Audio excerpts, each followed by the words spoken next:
Okay, I'm just setting up the live stream. Please bear with me.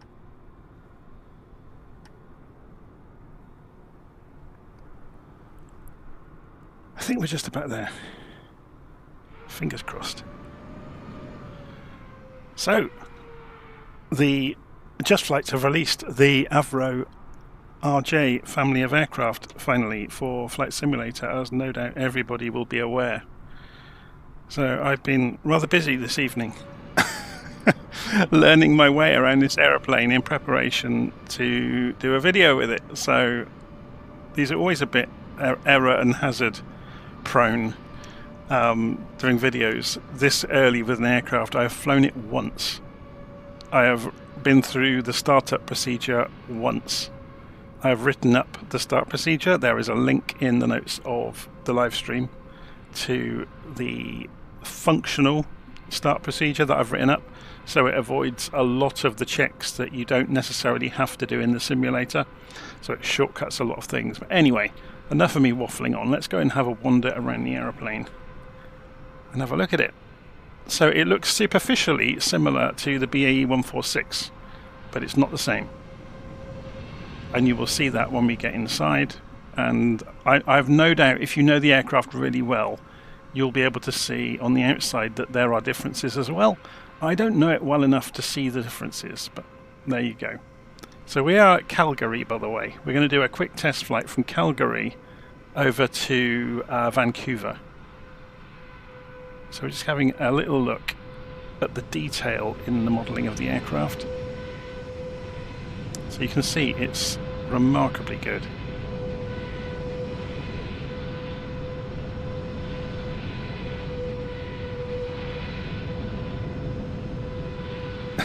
Not taking it around the world just yet. So I'm just having a poke around. I've not looked around the aeroplane myself yet. All I've done is sat in the cockpit and figured out how to operate it. I've not actually looked around it. I've not even looked in the cabin yet, so this is all new to me as well. So the BAE 146 and the RJ family are similar in that the principal air braking mechanism is this fan tail that opens up. It's very clever. And of course the huge advantage of it is it doesn't affect trim at all. It just slows the airplane down in a straight line. It's got this enormous T-tail, and it's got these wings that open up enormously, so when you have full flaps and full brakes, the crow braking this thing can do for a steep approach is unbelievable. And yeah, look at the size of the boots on the front of the wing too. Oh, I'm guessing they're boots, otherwise why would they be coloured different? But anyway, let's go and have a look around the engines. So the engines are really nicely modelled as well. Go and have a look around the back of one of the engines.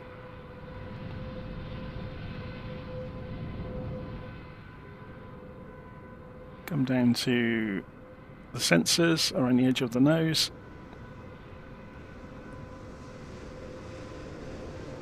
And have a look at the nose wheel.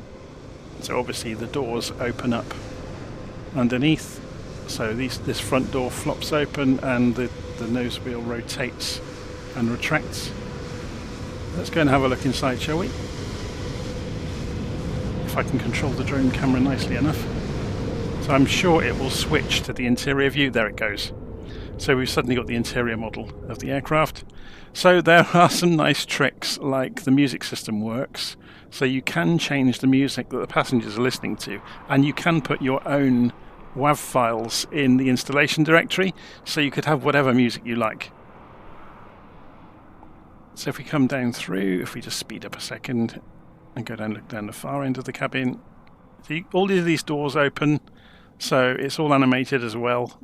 So you can have stairs everywhere. I'll show you that in the tablet in a minute of how you can control that. There's lots of buttons everywhere that do actually work to operate things. So then if we come into the business end of the aeroplane, so here's the cabin. So you can see it's markedly different than the 146. It has glass screens. It has FMC. So it's very, very similar to a Boeing FMC, but subtly different enough to completely mess you up. So if you notice, the buttons are across the top for the major modes rather than across the top of here, which is quite fun. You've got FADEC throttle system, so you've got electronic instruments here instead of a raft of dials. Otherwise, it's broadly similar. Bits and pieces are very different than the 146. So, yeah, there's been modernization throughout. The TMS system is changed quite a lot. So you don't actually need to use it actively during flight. You will notice the mode control panel for the autopilot is very reminiscent of the Boeing ones, so I imagine it's the same manufacturer for the unit. It looks very similar, doesn't it? So then overhead, it hasn't changed much overhead, strangely enough, between the BAE 146 and the RJ series. There are little bits of differences in terms of labelling here and there, but otherwise it's broadly similar than it was in the 146.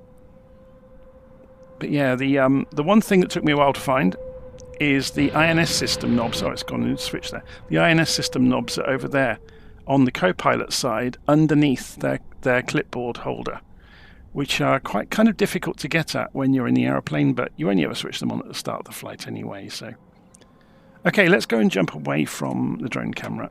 So we're back in the pilot seat. So if we go and arrange the view so we can see this happen, and I'll try to be fast enough, we'll watch the stairs come back in. So everything's got nice animations, and the forward passenger door. So yeah, it's all nicely done.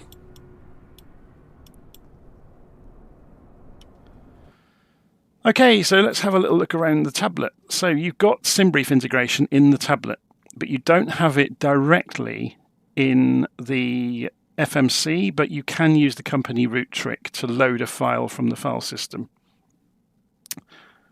So I'm just looking at, there's a comment here on the live stream, really hope the APU isn't an instant startup like the 146. Well, it wasn't really instant in the 146. You had to go and, well, it's the same procedure. You turn on the inner rear fuel pump. Well, we'll get there in a moment.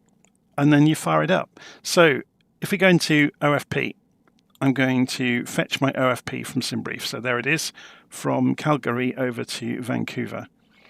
And obviously we can go and look at the METAR summary for that. We can also go and look at the actual OFP itself, and it has got the graphics in it as well. It's not just text, which is quite cool. And I'm guessing, yeah, that just allows you to drag around within it. So that's quite basic, but, you know, it's good enough. There is no default view pointing at the tablet. So while I'm here, I'm going to press Control-Alt-1. So then if I'm looking forwards and I press Alt and 1 now, I can look straight at the tablet. I just need to remember I've done that. So what else do we get? We get a map. So this is based on, it doesn't actually say what mapping system they're using. It hasn't got any label. Oh, it has got labels. Okay, so I'm not sure what maps they're using, but it's quite a good one. That looks like, yeah, I know what map that is. It's the topo terrain map, isn't it? Anyway, so we've got the maps. We've also got charts. So there's two areas for the charts. You've obviously got the normal airport charts from Navigraph. So you can see Navigraph account's connected. Obviously you see the facility to connect it if you're not already connected. So in here it's the same as normal. If you come back out though, or sorry, exit, and then go to en route charts, this is really nice. I've not seen this done very often. So we can show the en route chart, and we can show the, we can choose which chart we're looking at. So we can flick between the IFR, high and low, the VFR chart, or the world chart. So it's being a little bit slow. That's unusual. Obviously that works really nicely. So if we go for IFR low level for the moment, and obviously we can come back out of there. What else can we see? In the aircraft, this is broadly the same as it was before. So it's asking me immediately, do we want to import the Simbrief OFP payload? We'll say yes. So we can then refuel based on the payload. I've got it set to instant, so it won't take any time at all. So then if we go and click on passengers here, we can board them according to the Simbrief payload as well. Boarding is complete. Let me go and check that I'm listening to the same things you are. So there we go. Well, let me go and check the volume levels as well, actually, in OBS. So yeah, it's on 100% at the moment because I want you to be able to hear everything. If it gets too noisy, I will turn it down. So we've done boarding, we've done the fuel. So you get all sorts of options around opening and closing the doors, the same as the BAE 146, to be honest. You get some announcements you can trigger, like taking seats for takeoff. We'll see that a bit later on. I'm not sure what's in the spanner icon. Okay, so you can fail lots of things around the aeroplane. So yeah, I don't really want to do that. If we come back out of here, we can then go into notes. Is obvious, it's just a notepad, so you can type into it. I'm not sure why people would use that. It seems a bit awkward, but anyway. The checklists are in here, so you can do the checklist through this if you really want to. There's a top of descent calculator, which is quite handy. And then there's some broad settings, so you get to control how the tablet operates. So we'll leave this on the OFP for the moment. And now I'm going to go and work through my checklist of getting the airplane ready. Oh, a couple of things to point out. You do get this checklist connected to the yoke. And you can see you can rotate it, or you can flick through the pages. So it's got multiple pages, so it's got click spots around it. So if we rotate it, it will do that. So if you had got some horizontally oriented content in it, then you could do that. Okay, so if you click on the clip at the top, it will go away. There's another notepad up here that has got all sorts of procedures for the airplane inside it. So again, look, you can rotate it to be able to read it, and it's got lots of the standard procedures. I went and clicked the split buttons down here, by the way, for the mode control panel. We'll get to that later.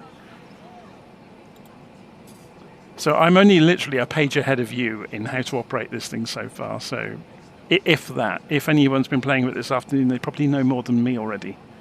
So to get rid of the clipboard, we can click on where it came from and it will disappear again.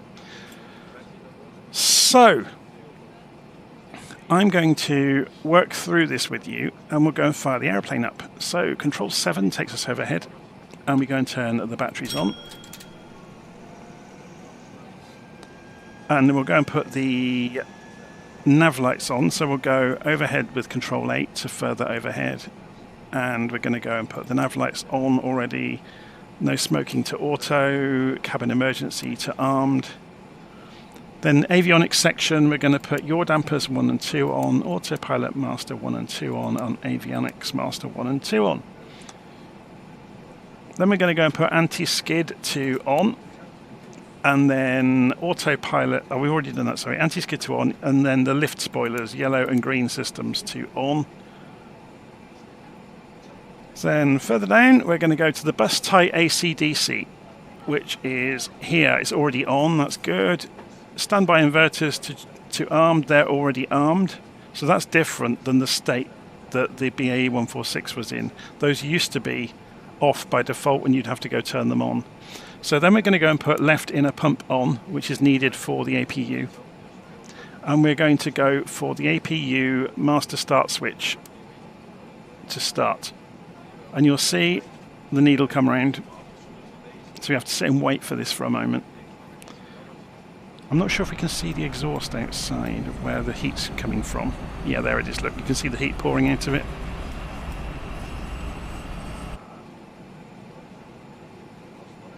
So when it becomes available, bits and pieces of aeroplane will fire up probably. We'll find out.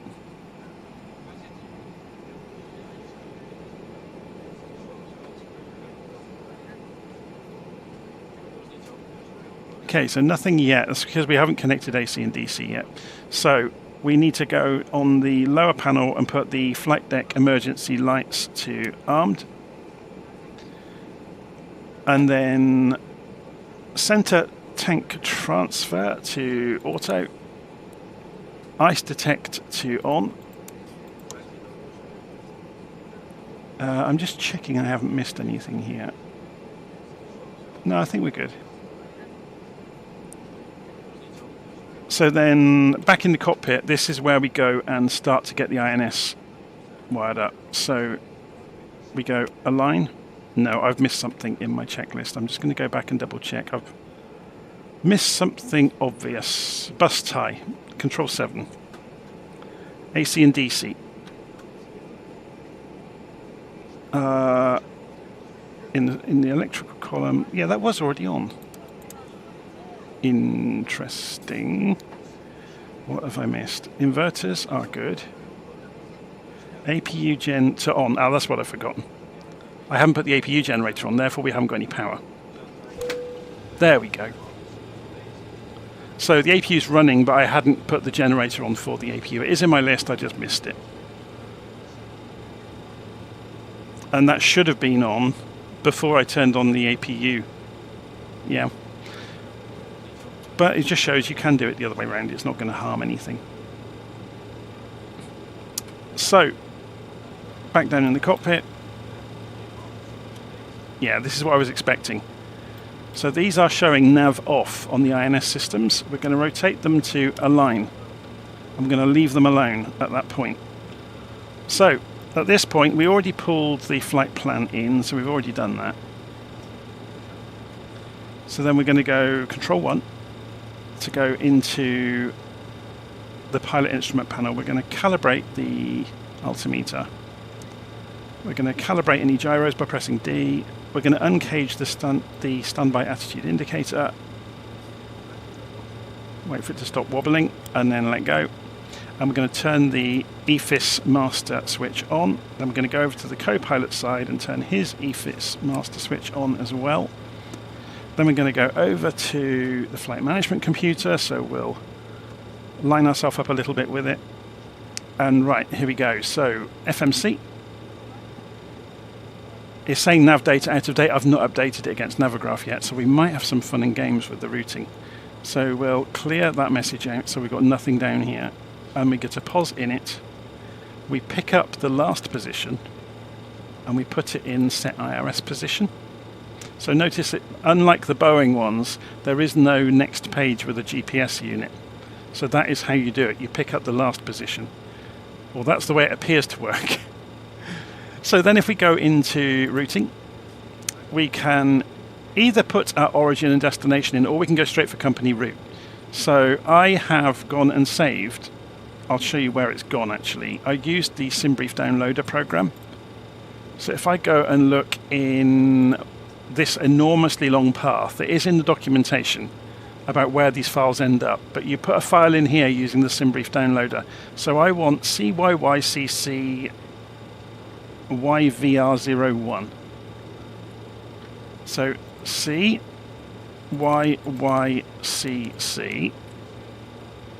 YVR01. So it's essentially the ICAO code of the departure and destination airports and 01 on the end.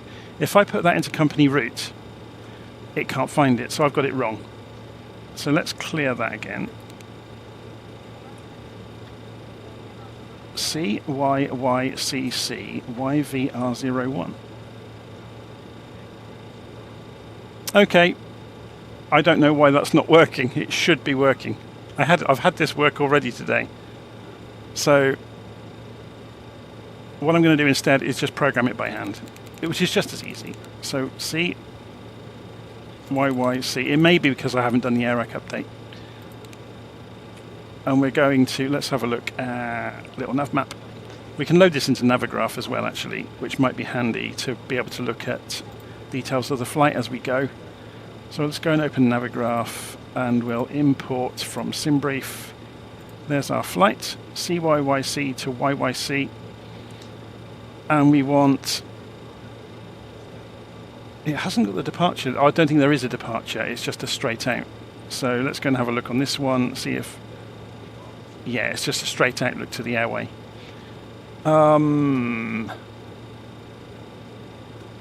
That's quite straightforward then, actually.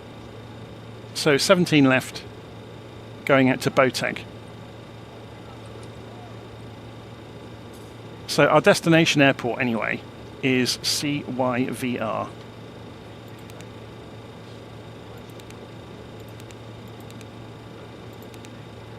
Okay, runway we're departing on was 17 left, or 17 left. And we can put our basics of our routing in if we really want to. So we could say we go direct to Botag. So we'll go and put in Botag on the right hand side over here. B-O-T-A-G.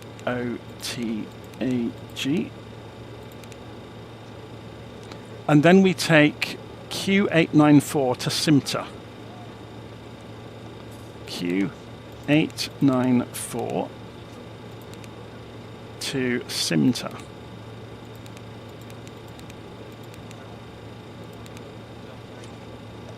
Then we do Q89. That's interesting that that's Q894 all the way then. We should have said to Booth. B-O-O-T-H. I wonder why Navigraph rendered it in that way. Now we'll just check the location of Booth. Show information. 4931. It's that one. So we're going Botag and then... Oh, it's going direct now. We don't want direct to Booth. Q894. I wonder if that... Or maybe there is a reason for it then. So activate that and execute it.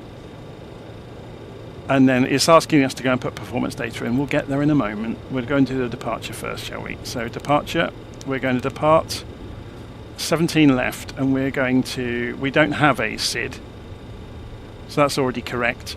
So then doing the approach, or arrival, sorry, into Vancouver, the Canuck 5 with the Booth transition. So if we go back to the index and go arrival, Canuck 5, and what runway did we want? Did it tell us? 8 right. ILS 8 left, ILS 8 right, that'll do. And they want the... Yeah, you can see I haven't got... It's got the Booth transition there, but it's not listed here, but that's probably for the approach. So we'll just leave it empty for the moment, and we'll execute that. Because I haven't got the up-to-date AIRAC data on here, so there's probably bits missing. So if we go and look in legs, we'll see, yeah, there's some discontinuities in here, which there shouldn't be actually. But if we go next page, there's Simta. So if we go Simta, previous page, and pull it up over the top and execute that, then we'll go flat through the pages. There's another one. So we just close them up. I know I'm not doing this very studiously of checking why. I'm just closing the gaps. I think half the reason for it, if you go and look at the reason there was a discontinuity there, it's that. Yeah, there's a manual section in there about coming in. But we'll see when we get there how that goes. Okay. So we've got the basic legs in. We haven't done the performance data yet. So if we go to init refs, you can see you've got gross weight and cruise altitude and zero fuel weight. So to get the gross weight, I don't think it will calculate it for us. No, it won't. So what we can do is go and look on the tablet. And if we go back to the aircraft section, we've got down here gross weight 41.8 almost. So I'll put 41.7. I'll round down.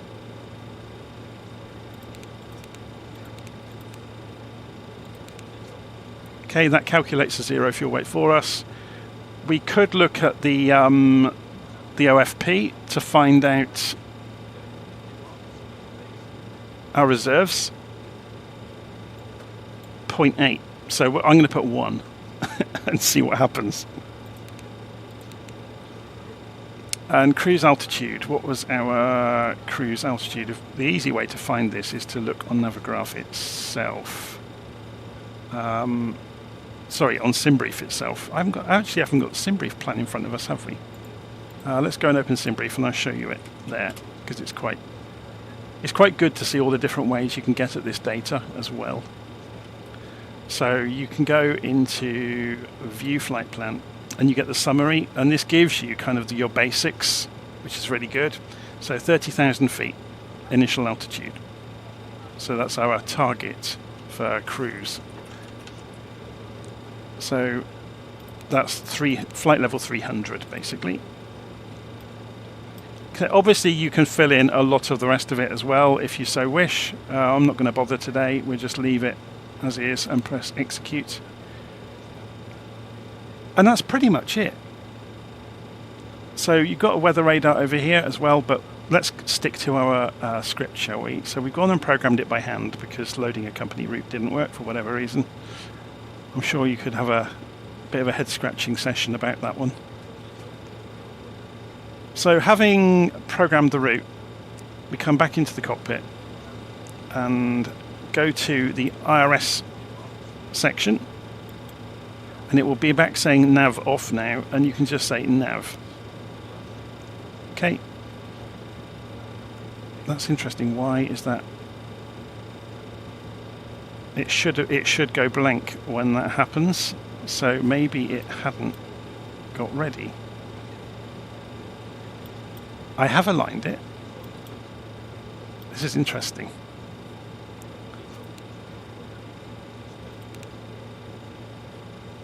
We did the init at the start, so when we went to menu, FMC,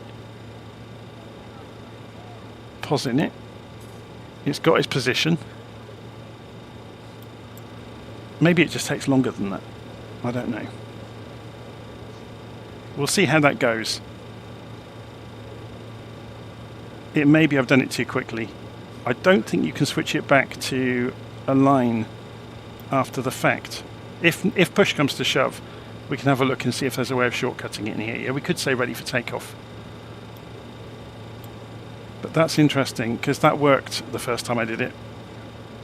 Maybe I've just been a bit too quick because I'm not messing around with other things. Okay. So, mode control panel.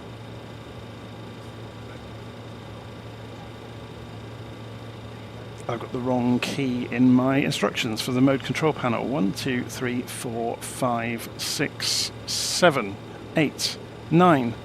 There isn't one for it. That'll be why. I thought there was. Unless this is a slightly different version of the aeroplane that I loaded earlier. Flight directors go to on. Set the course as required. We don't need to set it yet. Set the heading as required. So we'll go and look at the airport we're taking off from. We're taking off 17 left. So the actual runway direction is 166 degrees. So we'll go and set our initial heading to 166. Normally you would set the indicated airspeed to your V2 speed. I'm just going to set it a bit higher than that anyway, for like a safe climb out speed. So, and then you can go and set obviously your guidance. So we could go for LNAV on, we could go for VNAV on if we wanted to. If we've got in it, if we plugged all the numbers in, it will light up and be usable. Or we could go vertical speed, and we could go and set an initial vertical speed. So we'll try that out. So again, I'm learning at the same time as you with a lot of this. That's a bit of a mystery as to why the INS is aligned. It's just done it. So maybe it was just a timing issue. I'm quite relieved. Or I wonder if it's related to the flight directors. No, it shouldn't be. Anyway.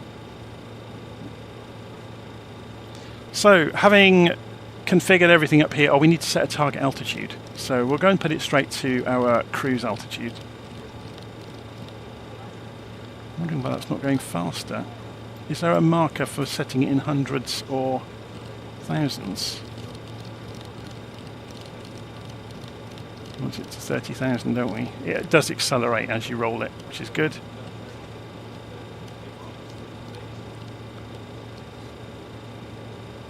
Okay, so Control 7, seatbelts on. And we can do the pushback at this point if we wanted to. So let's go and see this happen. We need to get rid of the chocks before we do that. And I've missed the chocks off of the checklist by the look of it. So I've got a correction to make there. So let's go and remove the chocks. And then press Shift P.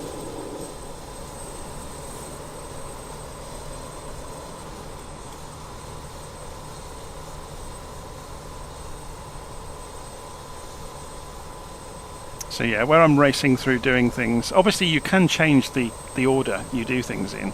It's not set in stone, no matter what people will tell you. As soon as you understand what is connected to what and what relies upon what, you can change the order to suit. So I need to make a note here about pushback, and I've probably got the chocks in here somewhere, but in the wrong place. Yeah, I've put them at the start of taxiing, but that's obviously too late. So I'm going to fix it while the pushback is happening.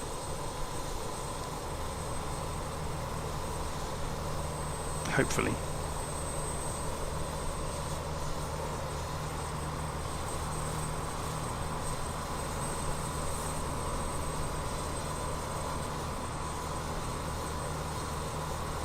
Oh, being pushed back at the same time as the WestJet plane. So while we're being pushed back, it would be good to see where we are and where we're going. So yeah, we'll just push back in a straight line. Hopefully he's not going that way as well. If he is, I'll just push back far enough.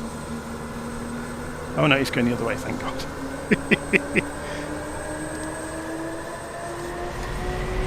Okay, parking brake on.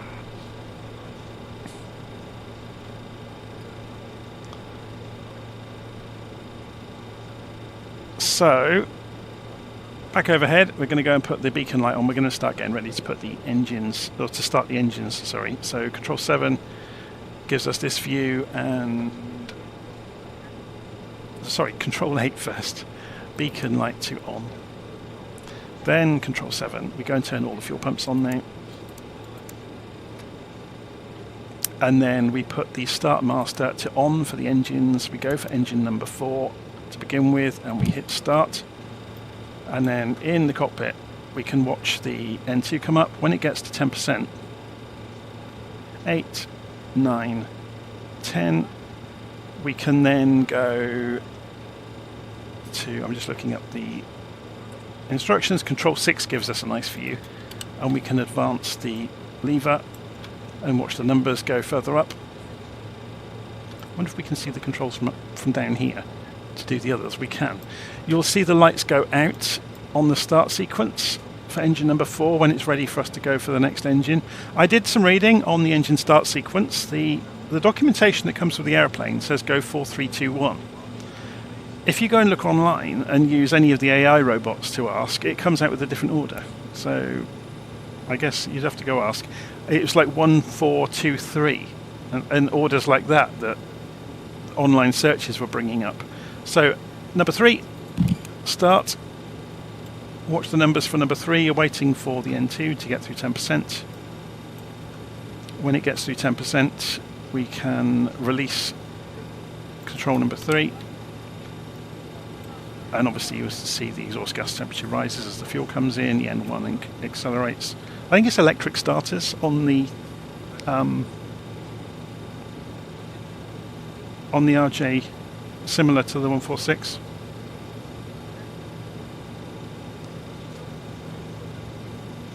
Okay, so we keep an eye on the lights. When they go out, it means the ignition system's done its job. It automatically goes out. There we go. So engine number 2, hit start. We watch the numbers. I've not got my head around this new thrust modulation system yet. I need to go and read the book. Unfortunately, the book's 300 and odd pages, so it's going to be a weekend project to go read. But the book is fantastically written for this aeroplane. It's full of really interesting information about it. Oh, wrong one. engine number 2. It helps if you give fuel to the correct engine. Okay, so we wait for the lights to go out and then we go and start engine number 1 up.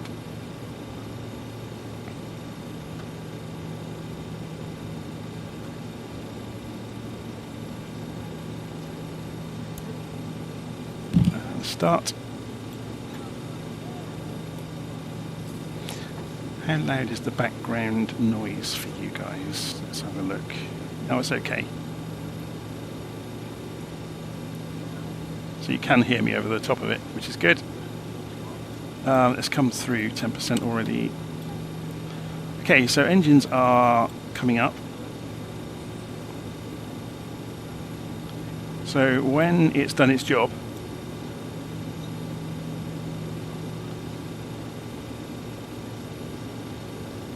we can turn the selector to off and then turn the start master off.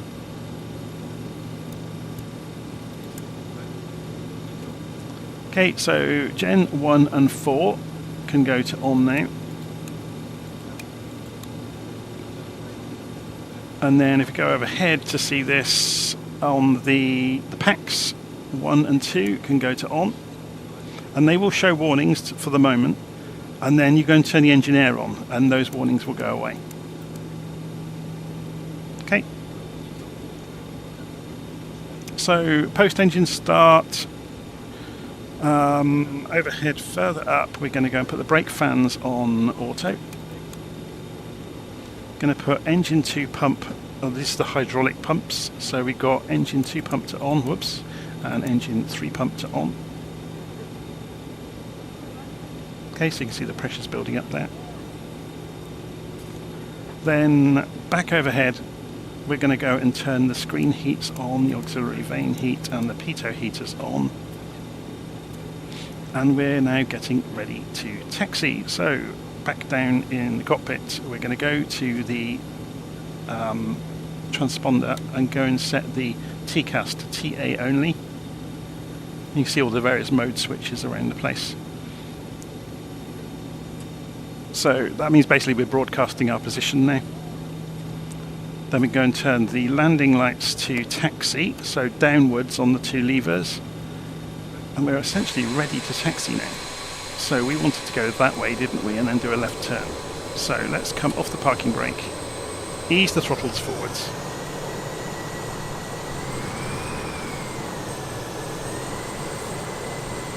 Let's give it a tiny amount of thrust.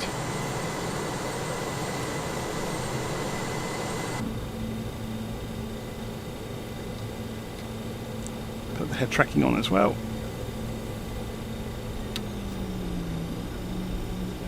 I should have changed the pilots really, shouldn't I, and put us in some smart clothes. Should we go do that? So general options, MISC, and we want pilot 1 to be the smartest version of himself and pilot 2 to be the smartest version of herself. And we'll resume. That's better. Bit more representative. So while we are taxiing, we could say... Cabin crew, please take your seats for takeoff. It's just some nice little bits and pieces that are in the tablet to do things like that. So we're going to go and put the flaps to 18 degrees. Cabin is secure to departure.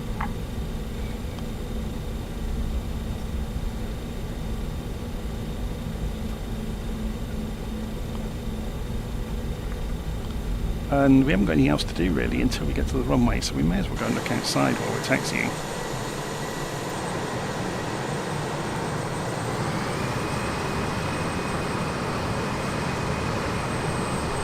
Go to the nearer taxiway to the runway.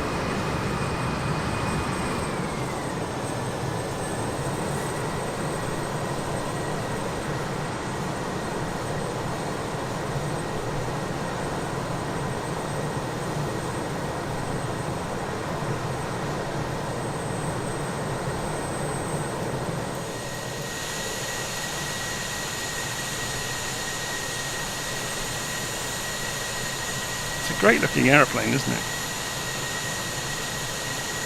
Mind you, the BAE 146 always was. It was one of my favourites. I'm not sure if I like this more, because I really like old analog controls. I don't know what it is. It's just something about mechanical things and understanding how they work. We don't need anything like the whole runway, by the way, so we'll come in at the next intersection. Does it have the same engines? I think they might be more powerful, because this Simbrief has given me 30,000 feet as a target for climb.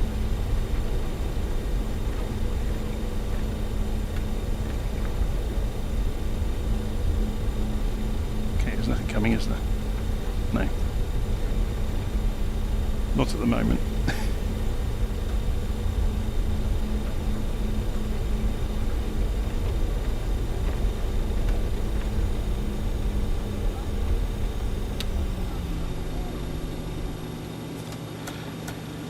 Okay, so what else do we need to check? Now we're on the runway. We're going to go overhead and put the strobes on. We're going to go back down here and put the landing lights on instead of the taxi lights. You have got runway exit lights as well if you really want to light the place up. I'm not going to use them. And then essentially start the takeoff run. So remember, it's worth pointing out where things are. So we've got the auto throttle arm switch over here. We've got the auto pilot switches over here. So we've got lateral navigation on at the moment, and we had it set for vertical speed mode, didn't we? So we will have. Let's go for 2,500 feet a minute, just for our initial climb out. So your controls for the navigation display before we get going. Actually, let's go for heading mode, because we haven't got a plan as such initially. We'll switch over during the takeoff run. So we should be about 166 degrees, and we are.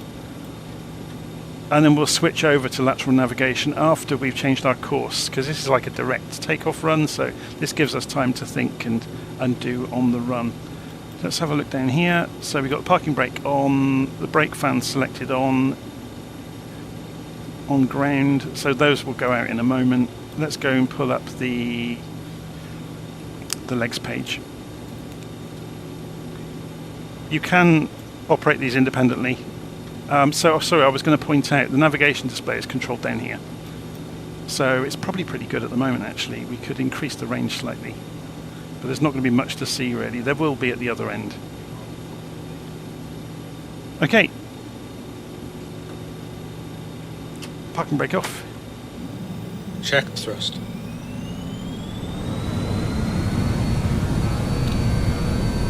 Thrust set.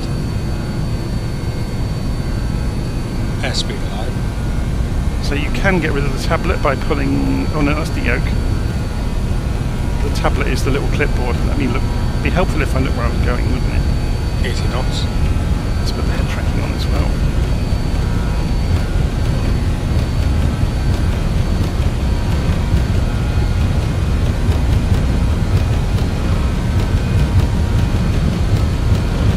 Go. Rotate. Okay, so gear up. Let's have a look outside of that happening.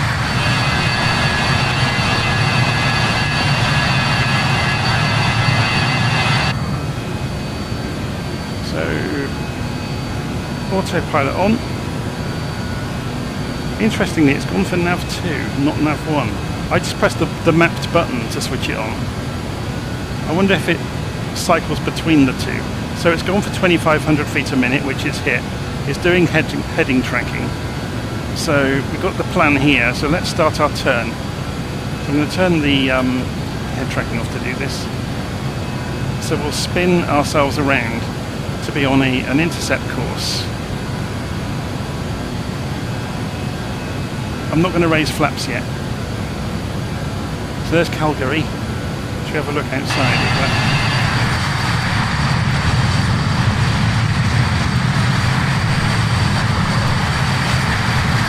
Downtown Calgary, run live weather, so that's apparently what it looks like right now.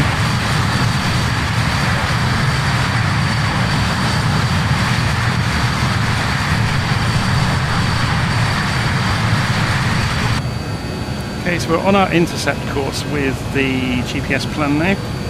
So let's try going LNAV. And it's kind of just holding the course, and I guess it will just narrow down onto the track.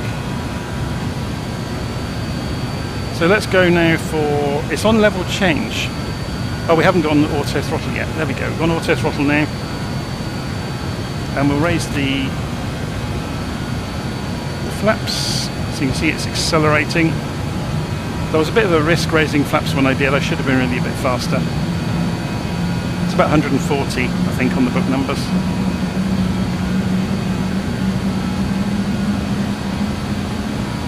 So it's now going to look after itself at the speed we've commanded to get to the altitude. Obviously, if we'd programmed in all the details to do VNAV, it would have done that as well. So TCAS is here.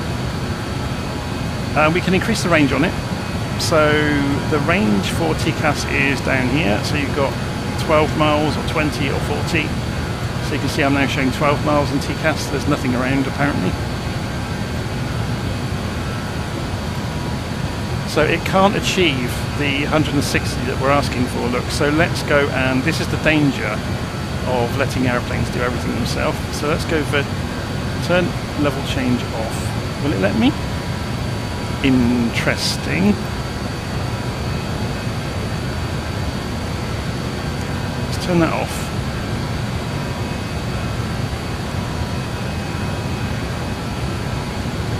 That's interesting. Okay, I'm going to turn autopilot off for a moment. Bring the nose down, get the speed up. I've kind of put the aeroplane into a corner and it doesn't like it, so we're going to dip the nose and let it accelerate. Again, this is all part of the experimenting of learning how the aeroplane works. We're doing it in the air, which is a bit dangerous. So if it was too slow for it given the conditions. Yeah, that's exactly what was wrong. I'd commanded too slow a speed. So let's go for 220 and level change. So it should dip the nose, which it is doing, to accelerate. It's interesting to watch it react, isn't it? To see how it achieves what you've asked. So at the moment it's saying it can't do it, but that will stop saying that in a moment. It's because it's within this rectangular box. It's gone away, look.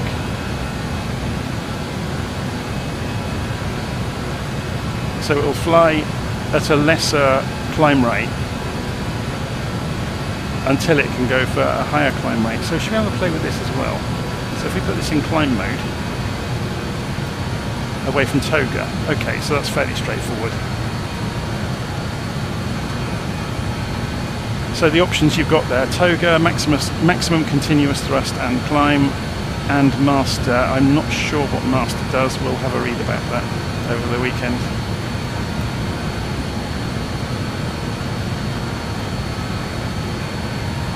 So it's just coming up to our target of 220 knots on the auto throttle.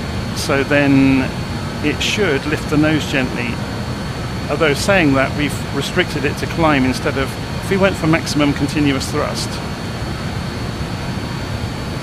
look at the nose coming up. It can give it a little bit more. So climb is obviously a little bit more gentle. There's obviously stuff to read up as well about the cabin pressurization system. It's fairly automatic as far as I can tell. I guess the skill comes in what if it goes wrong.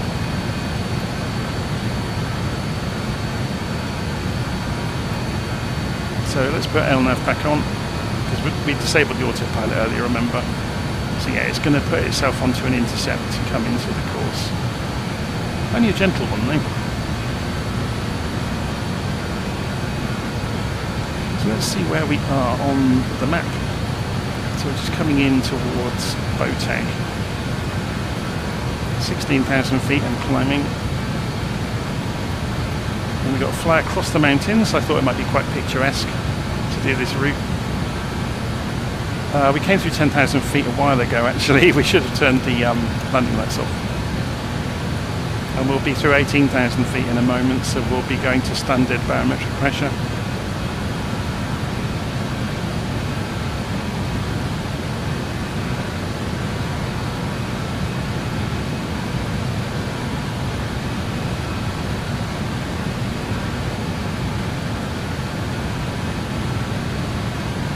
Flight director, did I turn that off?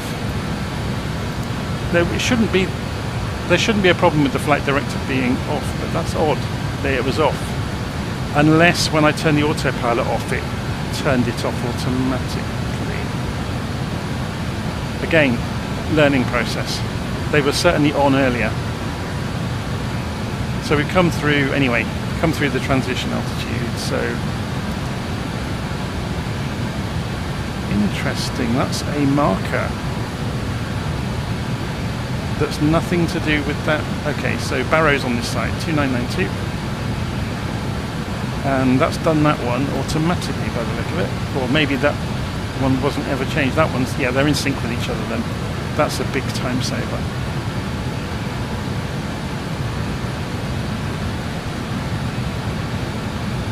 So we're going maximum continuous thrust up until our cruise altitude.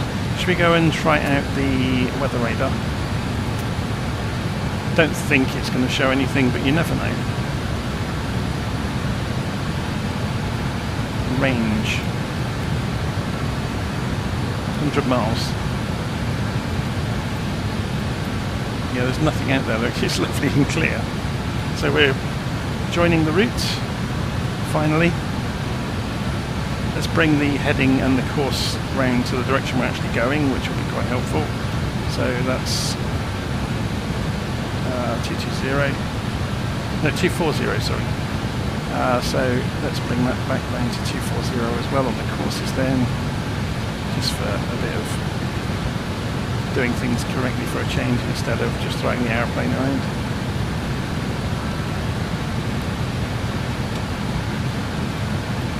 And we can have a play with the nav radios along the way, see how they work. So we'll probably find out we've got no VOR beacons within miles of us. So Calgary's behind us and vanishing at a rate of knots, 11670. So 11670, and let's turn the nav radio on, which will be helpful, and make it the active frequency. And yeah, you can see it's come alive. Look, we've got DME and we've got the arrow pointing towards it behind us.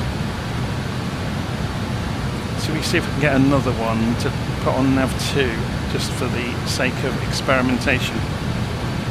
There's some ADFs out ahead of us. What's the range on? That's probably over 100 miles away though, isn't it? It's got a good range though. Ladies and gentlemen, cabin crew has been released to begin their service, but please note that seatbelt signs are still on. Should I go and turn the seatbelt sign off? See what happens. Ladies and gentlemen, the captain has switched off the fasten seatbelt sign. You are free to move about the cabin. I do have the 146 installed. I'm just looking at the live stream comments there. So yeah, there's obviously a ton of stuff to learn about this. I've scratched the surface so far in learning enough to get it into the air. But there's a lot to learn around the systems, like the correct use of the thrust modulation system. And I can't remember on the 146 that were there servos underneath the throttles, but there certainly are now. You'll see it when we get to 30,000 feet. When it comes back to cruise, these will wind back on their own.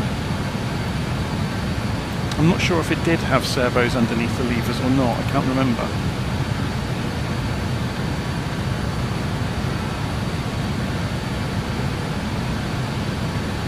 You can still do the trick where you can click on here to get the numbers. The markers move. There's little white markers on the indicated airspeed ribbon.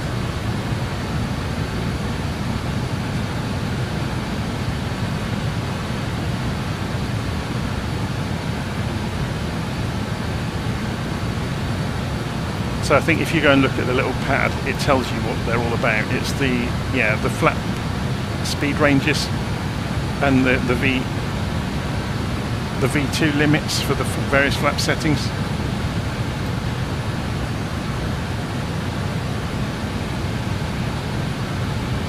So it's kind of this odd hybrid, isn't it, of the old world and the new. Should we increase the range on the navigation display here?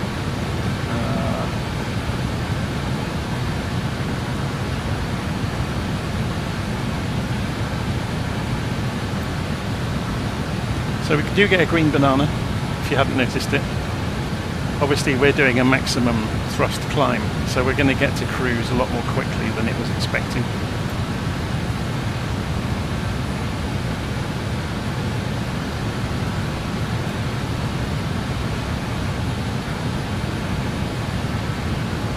I'm guessing, without having read the book yet, you go to master when you've got to, or maybe you turn it off.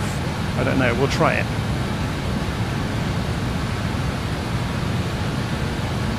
I'll have to go and read the book on this to see what the modes mean in terms of this knob at the bottom as well.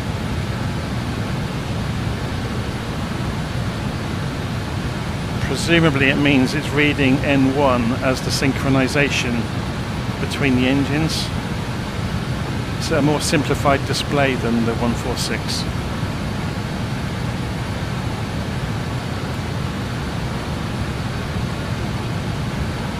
Yeah, there may well be information over here as well.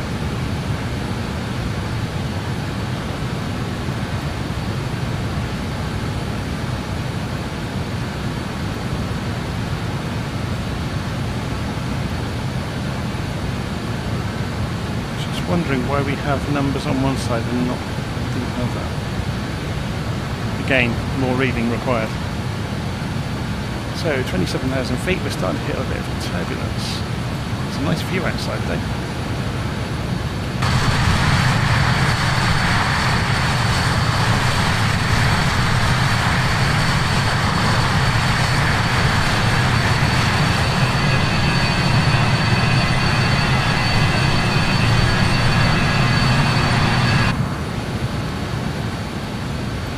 How are we doing?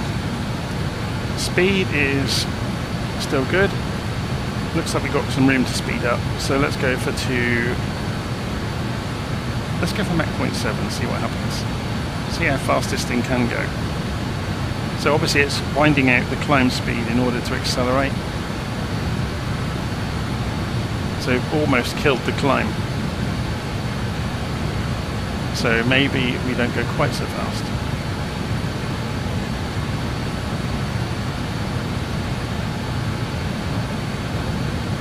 Do we not get the option to switch this? Oh, there we go.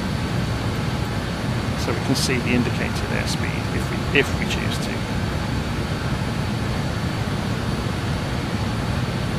We'll get it to 240 knots and let it climb, continuing after that.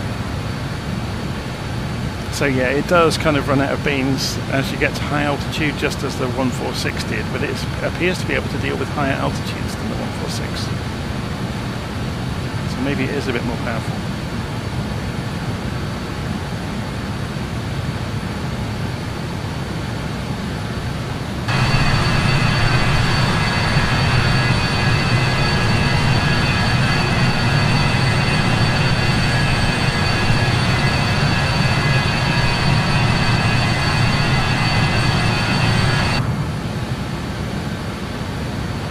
Okay.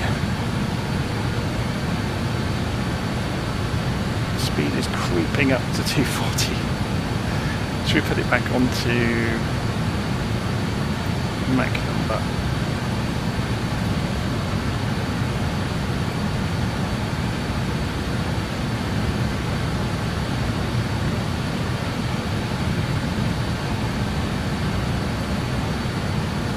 So it hit the target then, look.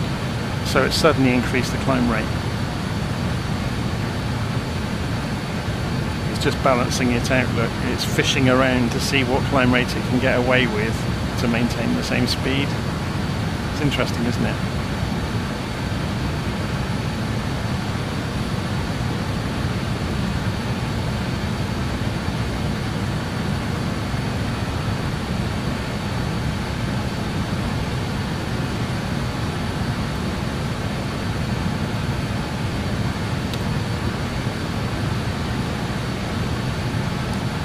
Let's have a look at the next page. Binvo, booth. So Binvo's coming up, then booth, Simta, booth. Why have we got booth twice? That's a mistake, isn't it? That's where we had problems programming it. So what we're going to do is we're going to clear this, pull booth in over the top of booth. Oh, it doesn't like it. Now why is that?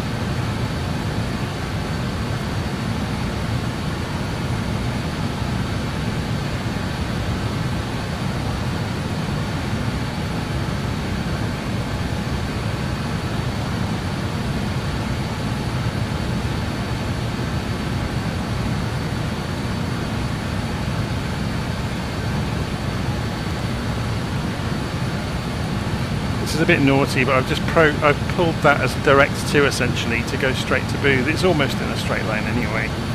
But there was a duplication there. We must have made a mistake when we programmed it. No, it's done it again, look.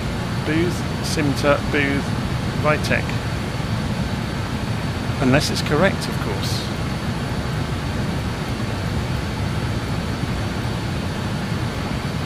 No, it should be booth, Vitek, stave. So if I pull booth from here up to here, it doesn't like it.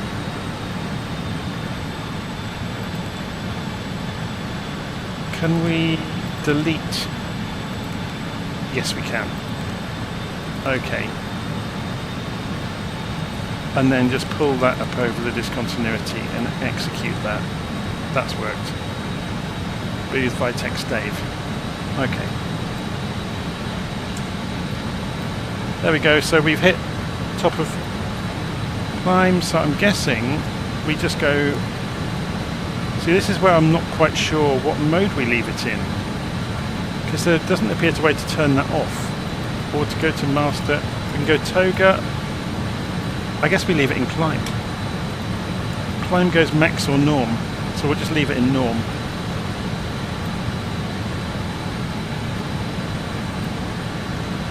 Like I said, there's a lot to learn. While we're cruising along now, we've got some time, so let's go and show you this. So there's the document that I've written so far. This is my cliff notes on how to start the aeroplane up. Yeah. So there's where you can get it from on the internet, from Kofi, and there's our Simbrief. If I go into folder, community, RJ, documents, and you can see you get several documents with it. So you get an operations manual, and that's this one. And this runs to 270 pages. And they are all fairly densely packed with information about every element of the aeroplane, how it works, how it interoperates with other things. It really is a piece of work. It's really well written as well. So alongside that, you also get let me just make this window smaller. You get an FMS document, which I've had a brief skim through, which is how I learned how to program it earlier. So again, that goes into depth of every page and every section of the FMC. And then you've got the EFB manual, which is the guide to the tablet, which again goes through everything in the tablet. So yeah, JustFlight have knocked it out of the park with the documentation. On top of that, while we're flying along, it's also got the checklists built in, and they've also got all of the things pointed to. So if you go and look in here and say, okay, where are the altimeters? And you can see it's pointing towards them and lighting them up. So they've gone to town and done everything. Yeah. So if we go and turn that back off and close it. So no stone has been left unturned. So the Australian Conundrum is saying he paid 104 Australian dollars for the lousy BAE 146. What's wrong with the BAE 146? I think it's one of the best aeroplanes in the simulator. Am I wrong? It's always been a bit of a favourite of mine.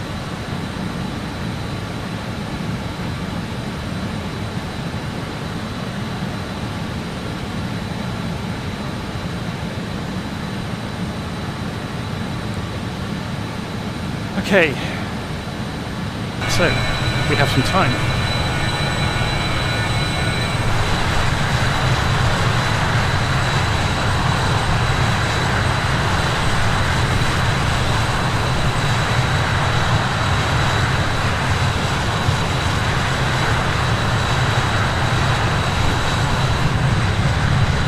see how fast we can go now we've got it level. So we're only doing Mach 0.6 at the moment. Let's take it up to 0.7.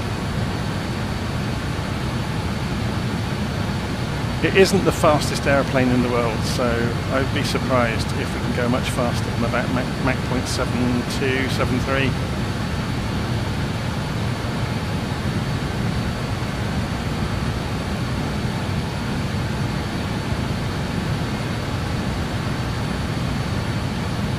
So you can see the rate on the pressure change has come right down. So cabin altitude is 6,000 feet, so I'm not sure how you configure that sort of stuff yet. Whether it's in here or elsewhere. I doubt it would be, because this is guidance. It's not to do with pressurization. It may be fully automatic for all I know. But there are various knobs and switches around the place. So I'm almost certainly wrong about that.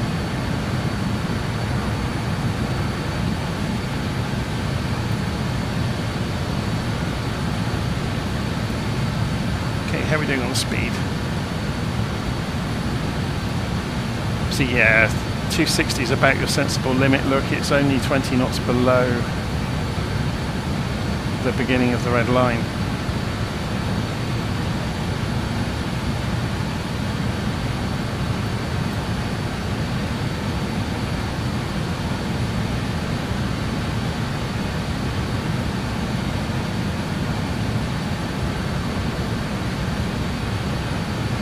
So Ace Airstream is saying the 146, there was a lot to it. But you can cheat enormously. I've turned the I've turned the tablet off. You could cheat enormously by using the state controls. So you could say get me ready for takeoff and it would do so. And then you just needed to control guidance, which was pretty straightforward. It had a switch, an RNAV switch, didn't it? To go between because when the 146 first entered service, it didn't have a guidance computer. You would have been VOR hopping, and it was great at it because it had that switch knob in the middle, which now exists further down in the cockpit. Here it is. So you can switch which side of the cockpit you're using for the nav radios,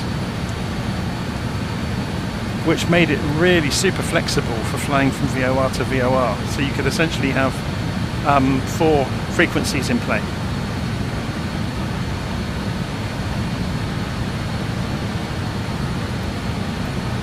But yeah, I really loved the 146, but then I did spend quite a bit of time flying it when it first came out.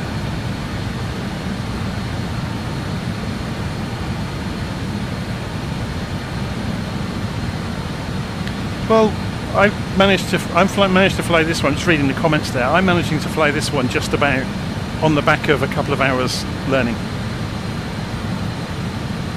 To go from cold and dark to get the aeroplane into the air. And a little bit of reading here and there, but otherwise it's been not too bad.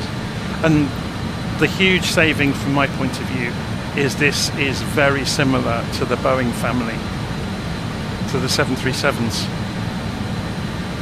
which I knew very well, so that gives me a huge advantage.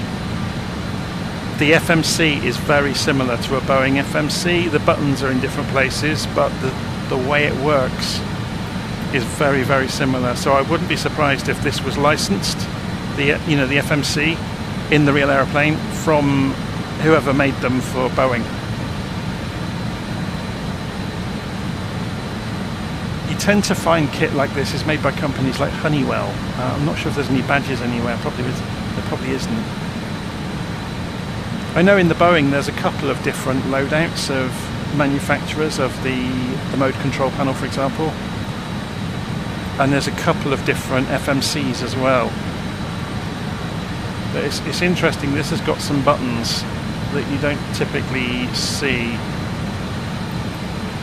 So like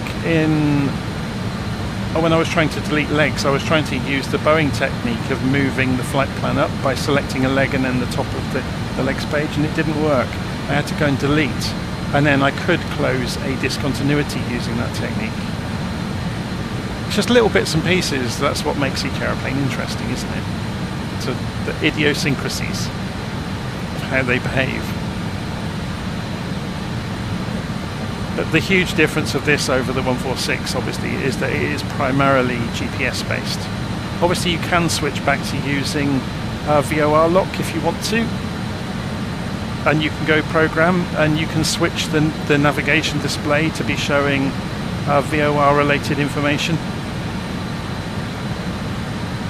So yeah, you've got VOR lock down here, look, on the OBS, and VOR on the bearing as well. So you can bring up, you can switch the whole aeroplane over to do VOR hopping if you want, and ignore that you've got a GPS.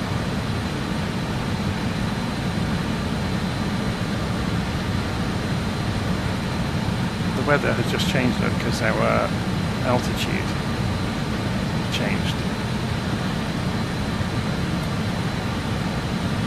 Shall we have a look at the map, see where we are?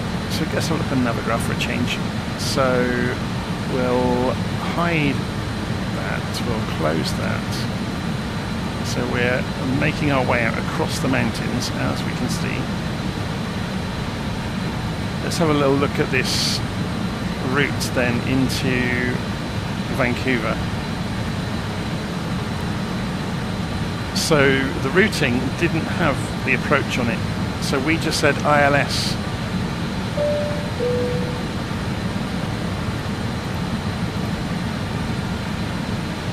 Why did we get a beep then?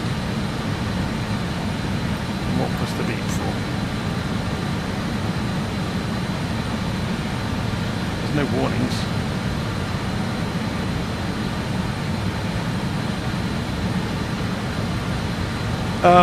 Let me close some of these windows down. I've got so many things open, it's making tabbing difficult. So, sorry, we were looking at approaches. So I think when we programmed the aeroplane, we said ILS. Was it 8 right? Let's go and double check.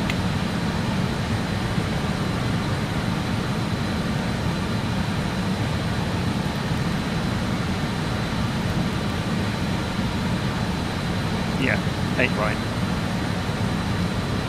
So add that to our route, and that will straighten up, and then it will give us where we had a discontinuity in the plan. We obviously closed the loop. So between Vinlow and Bubble, if we go back to the top of legs, Lane, Mills, Vinlow, vectors, there we go, and then in. That's interesting. But at that point, once we get to Vinlow, we'll essentially be turning left and looking for the ILS. Well, in reality, in the real world, you would carry on. An ATC would give you the instruction to turn. You wouldn't just blindly do it. Yeah. So you'd be coming in over here.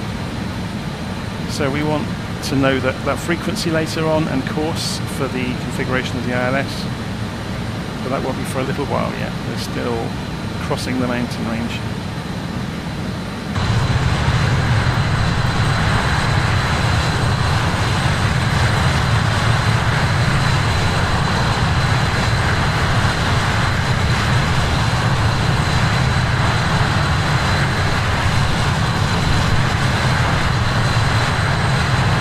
I'm going to go and make a coffee, and I'll leave that chugging away so you can see where we are.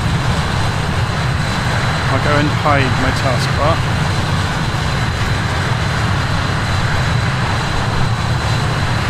So I'm going to go and have a quick coffee. I'll be back in a bit.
Okay, I'm back. Should we turn the volume down on the aeroplane a little bit now so we're not having to shout over the top of it? Okay. It's all good fun, isn't it? I know a lot of people have been waiting for this aeroplane. And where did all this cloud come from? It's ruining our day. Let's have a look at some of these new features then. So if we go into charts and the en route charts, it's a shame it doesn't project your flight plan, but I guess you can't have everything, can you? And that's not the airway that we had though, was it? It was we're showing the wrong ones. High level. So if we zoom out, Q894, that's the one we were supposed to be on, but because we're going a direct to, we're probably not exactly on it anymore. Although we're going into booth, so yeah, we're close enough to it. You can't drag this around, which is interesting. And the aeroplane, is the aeroplane moving or the map moving? The aeroplane's moving. So that's, or maybe the map is moving, but not all the time. If you keep an eye on the edge there, yeah, the map is moving. So then if I turn that off, then the aeroplane moves without them. Oh, and then I can drag it. Hurrah! Get there eventually. If I had a brain, I'd be dangerous.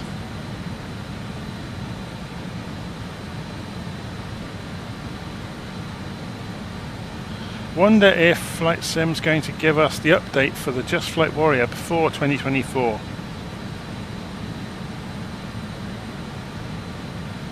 Oh, okay, yeah. So I bought the Warrior from JustFlight themselves, which is why I've got the update.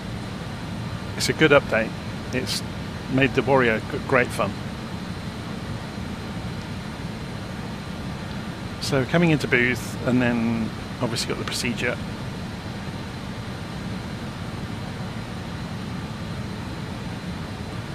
It's a horrendous map to read, isn't it? I guess it's only for the airways really though. We're looking at it in far too much detail here. So if we go IFR low, even that one's awful to look at, isn't it?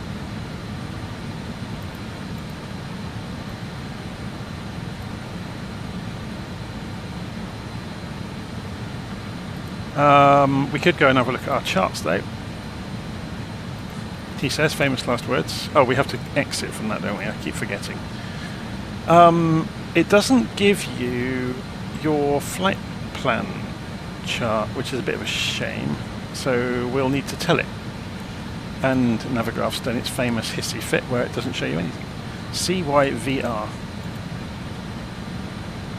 And I can use the keyboard, which is good. And then search. And I want the start, so we're doing Canuck 5.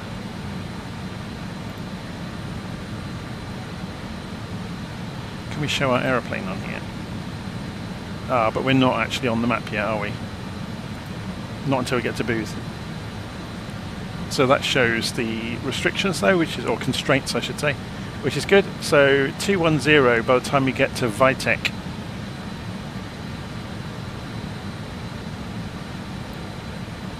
Or below 210. Then between 14,000 and 10,000 feet at Lane or Lane, how are you supposed to pronounce that? Above 10,000, above 8,000, above 5,000, above 3,000. It's fairly straightforward, isn't it? So if we pin that one, and then we go and look on the approaches, and we want, it was 8 left, wasn't it? Or was it 8 right? I can't remember now. We've already looked this up once. Navigraph, 8 right. So let's go and have a look at 8 right. So it's a coming in 3,000, should start descending 9.5 miles out.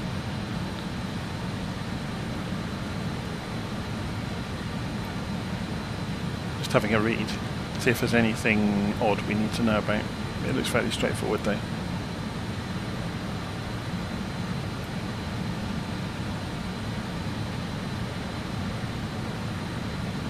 Cool.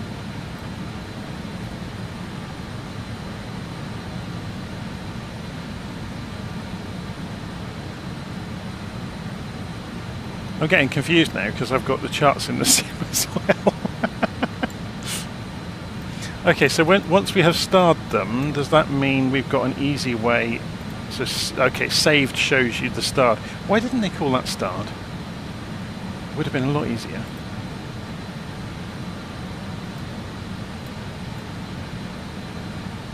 It's a shame you can't collapse the left margin as well. I'm asking for everything now, aren't I?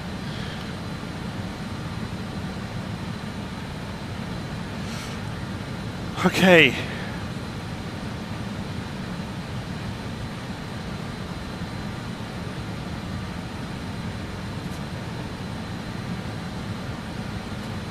So you can see there's our top of descent mark there. So when we come into here, below flight level 210 at Vitek, that's the one we need to know about. Which is why there's a top of descent so far outside of Booth.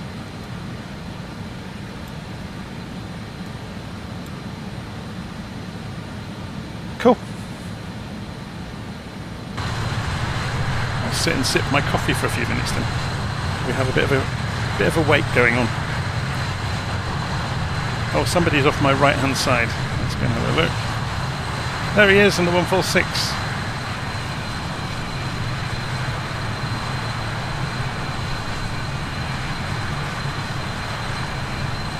Let's have a look and find out. CJM845. Nice to see you.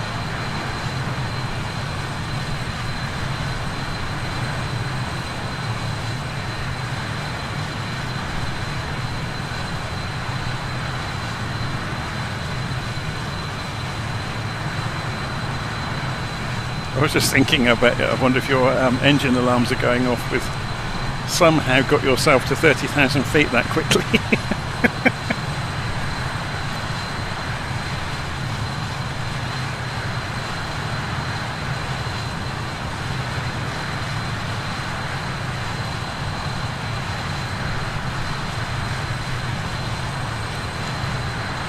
It's going to be interesting in the new simulator, isn't it? With the advent of wake vortex.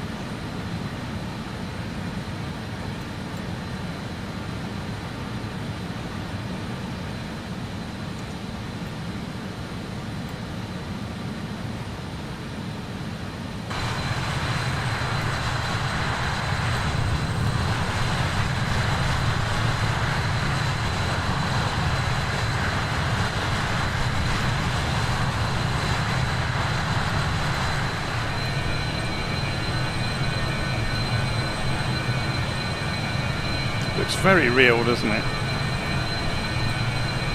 It's amazing.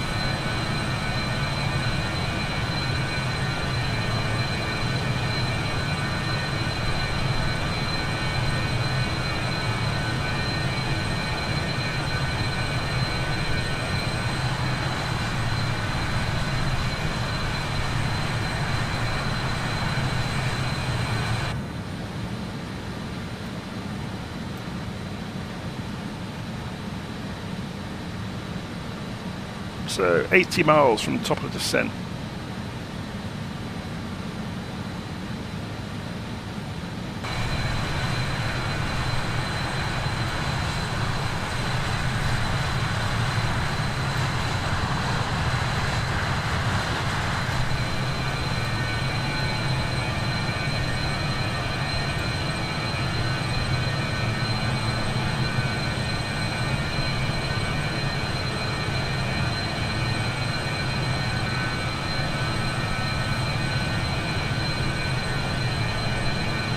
One of the tricks I can do, of course, because I have head tracking, so if I put the head tracking on, I can look around while we're zoomed in.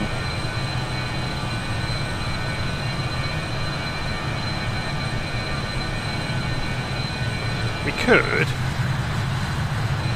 Yeah, let's go to the drone camera.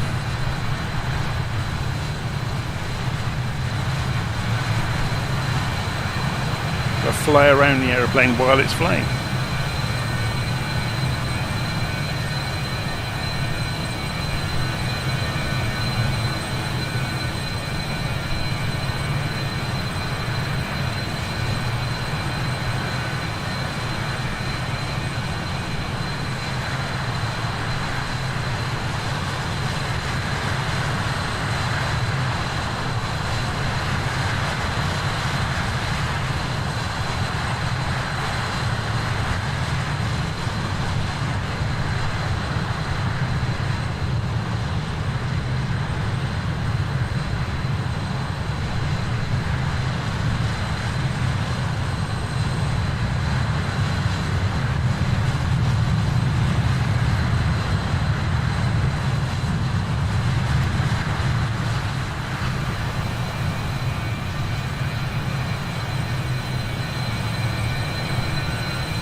Okay, that's enough messing around with the drone camera.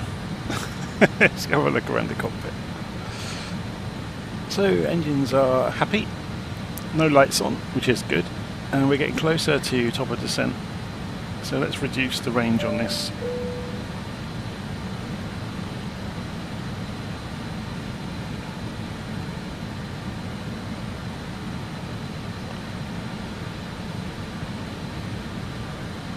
I need to read up on what the bing bongs are for as well.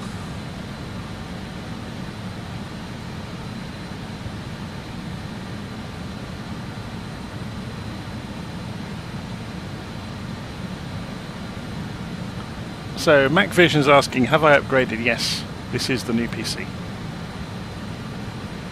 So it's a crazy machine is the answer to that. I can tell you exactly what it is in Notepad. If I go and open a Notepad and I go File, Open, Documents, Resources, Flight Simulation, Content Notes. So these are the notes I put on the end of most videos. And the computer spec is there. So if we just scroll down, it's an i9 14900, whatever that means, Raptor Lake, an MSI Z790 motherboard, 64 gig of DDR5 RAM, an NVIDIA 4090 RTX GPU with 24 gig of RAM, 4 terabyte Western Digital NVMe drive basically, and obviously I've got 500 megabit fiber. So I will be paying for this computer for 6 months.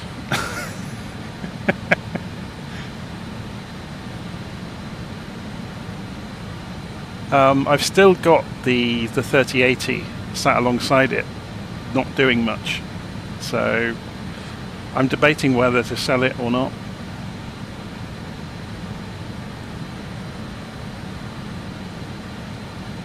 I have uses for it, but It seems to me extremely extravagant to have an NVIDIA 3080 sat alongside not doing much, other than keeping the room warm if I have it switched on.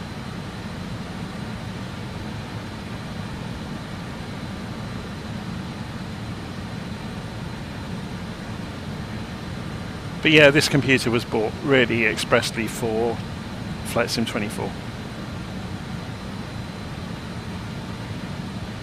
So it'll be interesting to see how it goes. I might put another NVMe drive in it.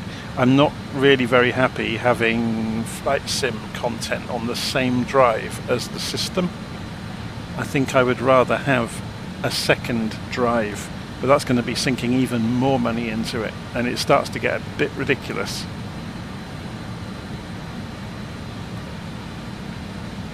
But yeah, I'll have to wait and see. I'm still pondering that one. I may well install the Flight Sim on C drive and see how it gets on,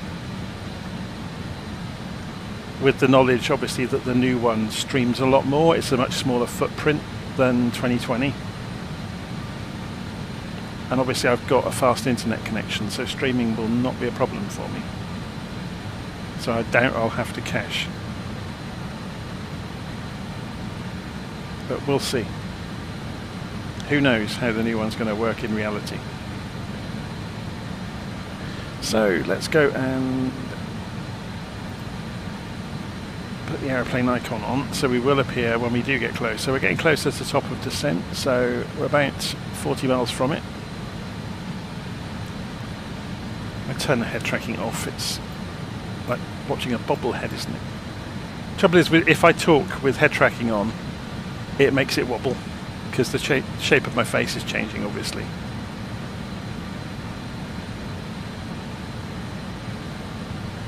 Okay, so CJM 845 is doing an unofficial test flight, pushing the BAE 146 to its ceiling.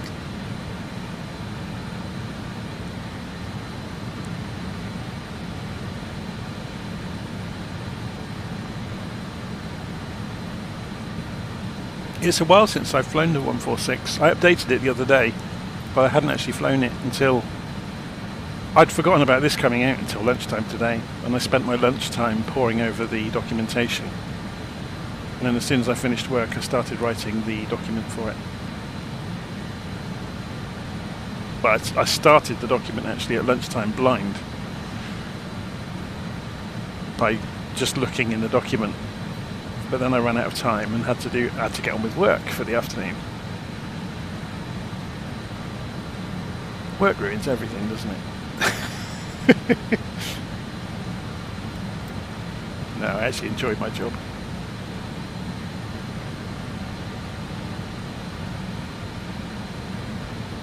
Shall we begin the descent a little bit early?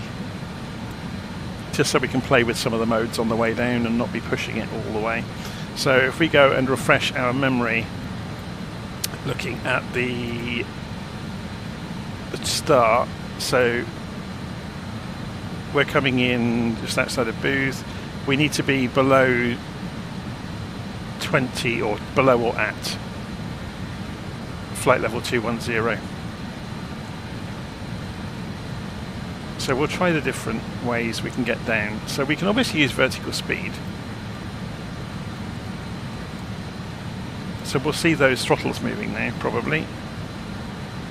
Yeah, they're easing back only a little bit. So if I went to... Yeah, you can't, they're moving back so slowly you can hardly see it, but they are moving.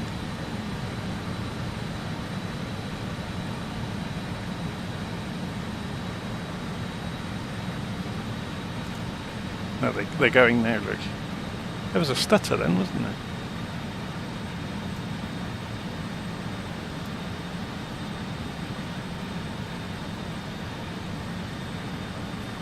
So remember, we need to be... This is where vertical speed does really come into its own.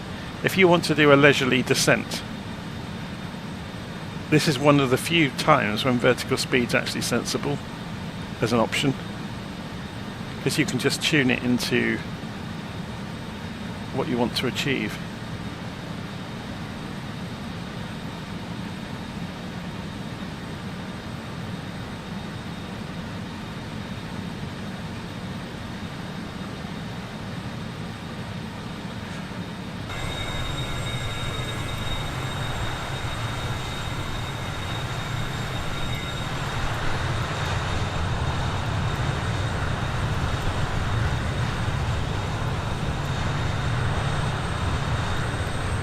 may be in need of those radio the ILS approach if this doesn't clear up. Should we have a look on Navigraph, see what the weather's doing? So we want to show the weather. Oh my word. That's at flight level 220 though. What about, so 5,000 feet off the ground? Okay, we're going to be fine. So there's a bit of cloud out to sea, but we're going to be turning around and coming back. So we should, famous last words, should be fine. Unless obviously it changes in the next 20 minutes and condenses and sweeps over the bay and blots our vision out. So if we go and we can get it in the aeroplane, can't we? It had the METAR for the airport. So if we went and look in OFP, yeah, METAR. So destination. I'm guessing we can refetch this to get it updated. So we got few clouds at 5,000 feet, scattered at 8,900 feet, broken at 10,000 feet, broken at 19,000 feet, broken at 24,000 feet, or flight level 240, and a barometric pressure 3010.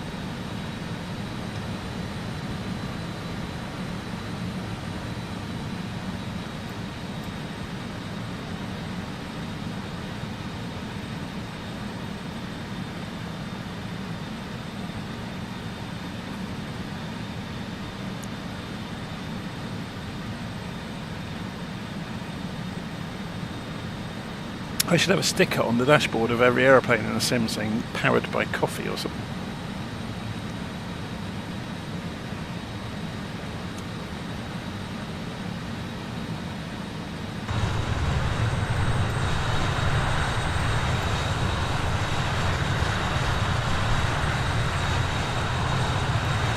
This simulator is incredible, isn't it? Absolutely incredible.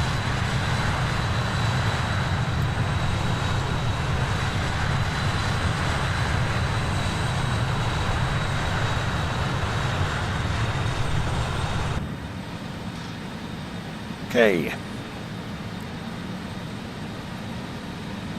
The speed is creeping up. Now this is interesting. Will it come back to indicated airspeed on its own, or do we have to change it now? Normally at around about 25,000 feet it would come back to indicated, but we can always just press it. So we're going to come back to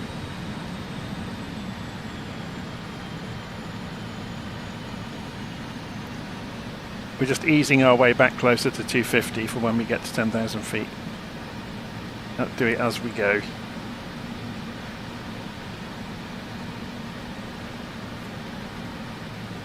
So we're coming down for 21,000. We're almost there. We're almost on top of ViaTech. So let's go and reduce the range again, so we can see these legs coming up more easily on the navigation display. It is quite cool having a 146 type aeroplane with modern avionics. It does make a huge difference.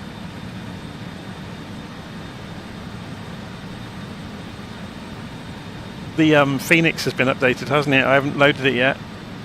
I haven't gone and loaded it into the sim. The Phoenix has got sharklets now. I think it's, a friend of mine was saying the little one hasn't though, but I don't know if the little one ever had sharklets in the real world. I think the official line they were saying is that there isn't much data on it, therefore they haven't implemented it yet. You know, they can't be sure of the performance numbers for the smaller Airbuses with sharklets. I guess there's not many of them around.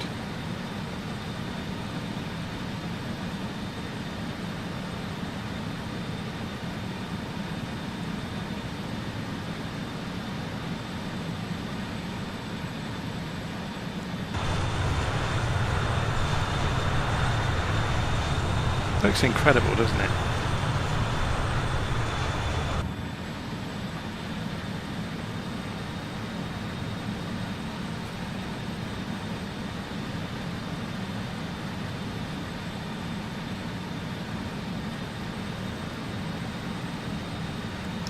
So CJM845 is saying that the Aviator edition has been delayed. That's interesting because I got the Aviator edition, so I wonder if that means I won't be able to download it. We'll have to wait and see.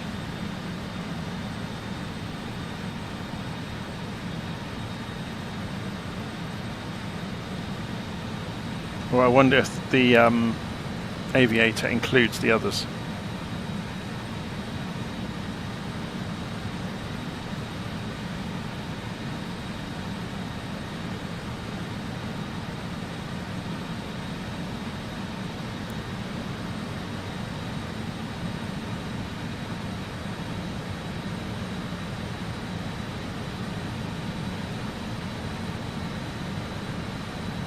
To be honest, the world won't end if the sim isn't ready in time. I'm sure they're breaking their backside to get it out on time as it is. I know how software development schedules work. It's usually a nightmare. And you remember there's all the stuff around it as well. So they'll be doing translations to multiple languages. It's no small feat. Okay, we got some horrific weather coming up. What's the outside air temperature? Is there a way of finding it out in the cockpit? There must be, shouldn't there?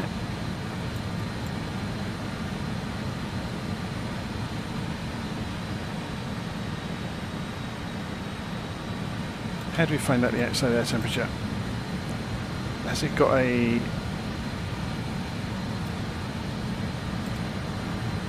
some sort of meter somewhere around the cockpit? That's oxygen. Oh, I didn't turn on the main valve. Okay, it was on by default. That's interesting, because there isn't one on this side anymore.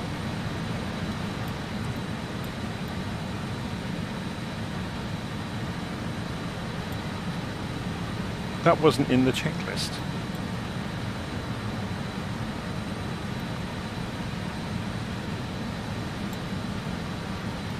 I wonder if the... I ought to concentrate really.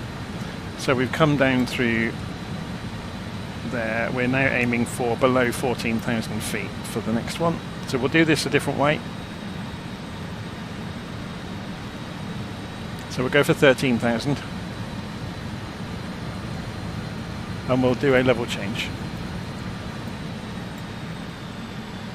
So watch the green banana. Wallop.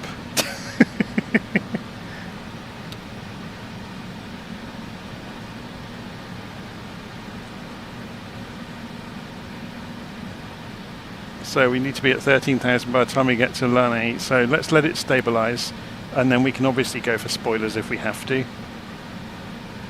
I can't think that we'll need to, but we'll find out very shortly. Yeah, let's go for spoilers then. First stage of spoilers, and that pulls in to get to the altitude we want way before. So what that will have done, look, the wings haven't changed shape. It's opened the tail ever so slightly. And that's enough to slow us right down. Whoa, look at those storms. Well, not storms really, are they? Showers.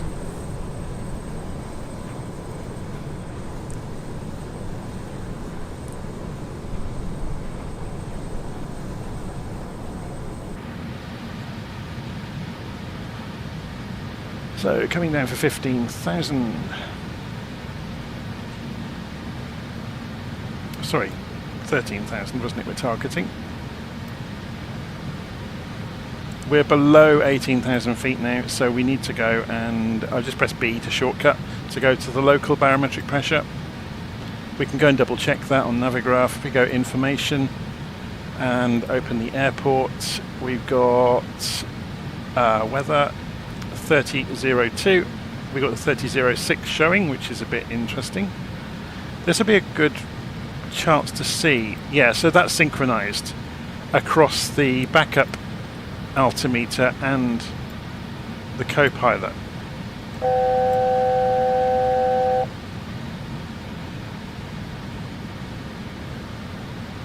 So there we go. So spoilers can come back off. We're down to 13,000 feet in plenty of time.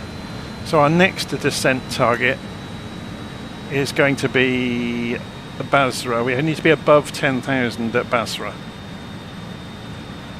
So let's go for 10,500 for our next descent. Oh, we're going a little bit early. Now this is interesting, look, I haven't told it how to do it. I've just said go 10,500. And it's just going down, so it has some default parameters when you target an altitude. Again, book learning required for that. Let's go and reduce the range on the navigation display again so we can see Basra coming. We're about to come through to 10,000 feet, so the landing lights will be on in a moment. So there's Vancouver ahead of us.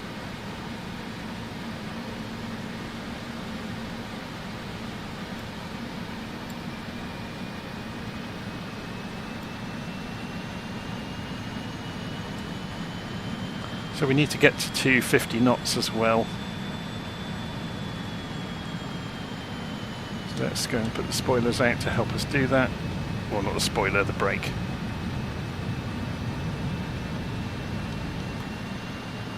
So then we can come down to 10,000 feet happily.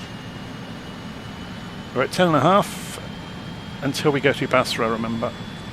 So we're ready to descend speed-wise.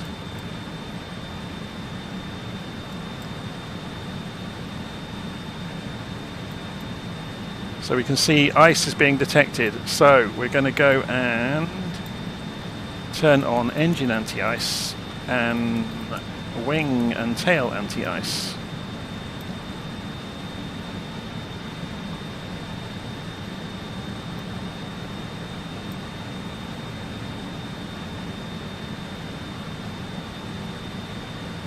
So we're getting some sort of freezing rain happening. And not much visibility at the moment.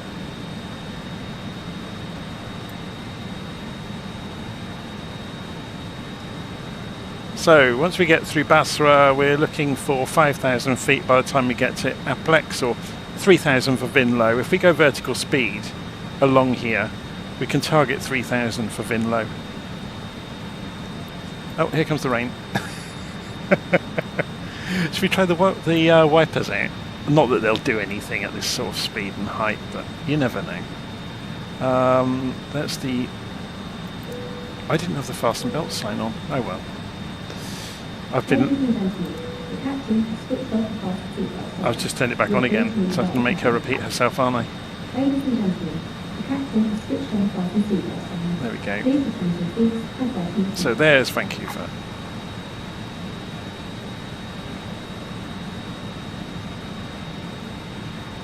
Should we have a look from outside? Seems we've got a few moments.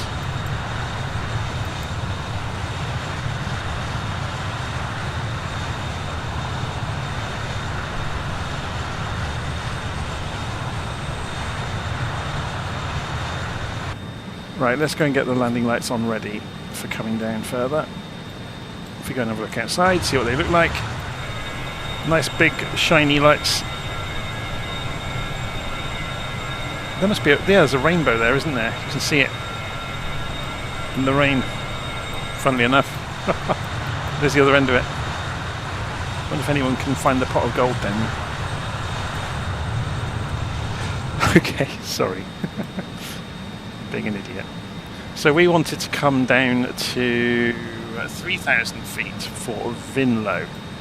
So if we target 3,000 feet,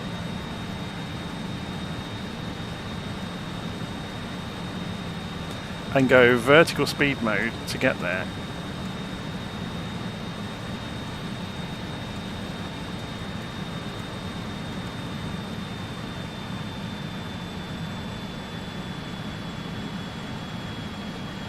We'll go 240 knots as well, just to take some speed out on the way.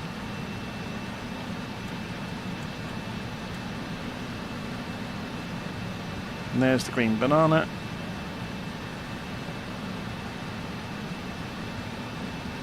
So we're trying to get it to come down at an appropriate rate to get us to Vinlo when we want, or at the altitude we want, the speed we want. Have we got any speed restrictions on the way in? No. Oh, max 200 knots after we get past Vinlo. So, oh no, that's for the hold, sorry. Are there any speed restrictions on the approach into the runway? No, it's just normal speed for approach, really. We should be fine. So let's go and get the course and everything sorted out while we're doing this slow descent to Vinlo. So we want 109.5 on the... I've got the right runway here, haven't I? Yeah, 8 right. 109.5, 83 degrees. So 109.5. And switch that over. Do the same the other side. 109.5. Make it active. And 83 degrees on the course. So almost the other side of the compass.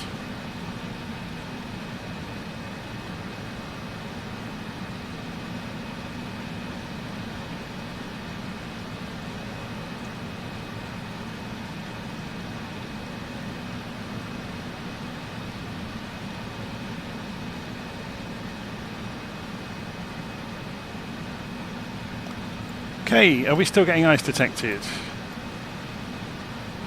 No, so that can come off now.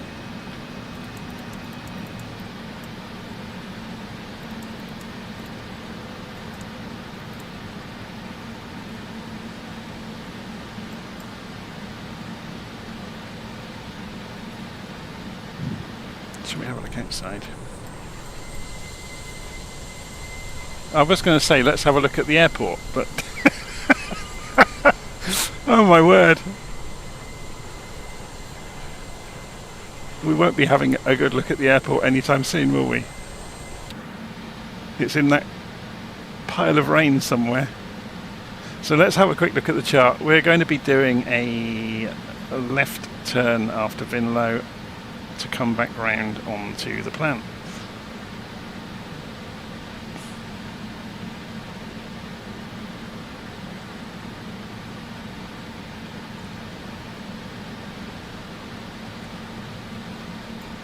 So we are, at this point, are going to go and set the heading mode up to go the direction we're going, which is to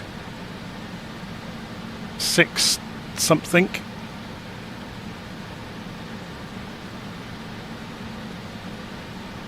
Okay, so we're going to go heading select mode now. And we're just coming up to Vinlo. So then we do a left turn and arrive at Bubble. I guess the idea being we come into Bubble at the correct altitude, so 3,000 feet.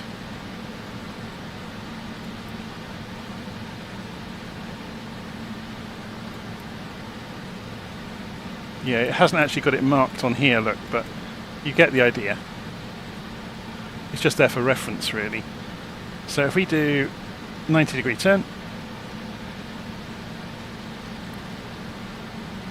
or thereabouts.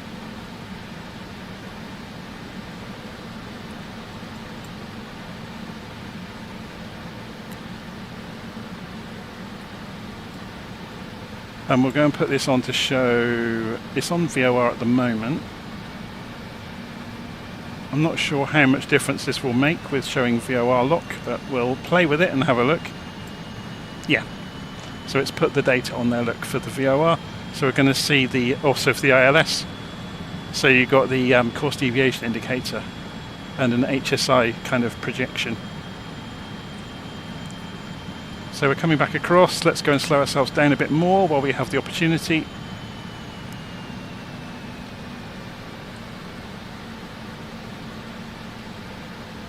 And a bit more of a turn.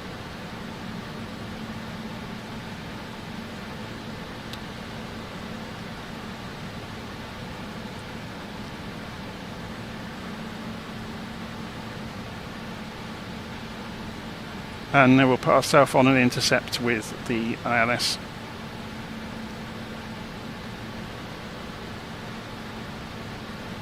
And come back to one.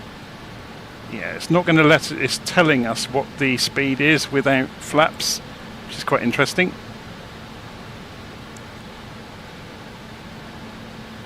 So we're just turning ourselves on to an intercept course with, there we go, here comes the CDI. We've judged it about right by the look of it. So if I go to VOR lock mode now, we're too far out to see the glide slope yet. Speed checked. Flaps 18. So flaps 18. There's the runway.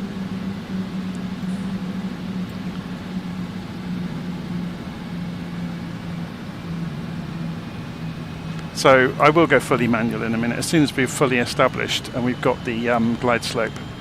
Here we go, here's the glide slope. So we're below it at the moment, holding 3,000 feet.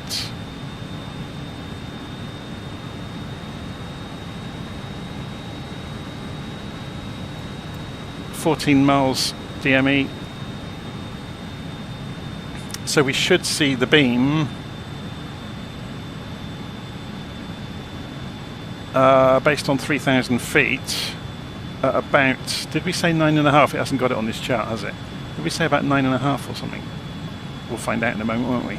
We'll see the glide slope marker come down the side of the attitude indicator. So now we've got flaps 18, we can slow down again to 160.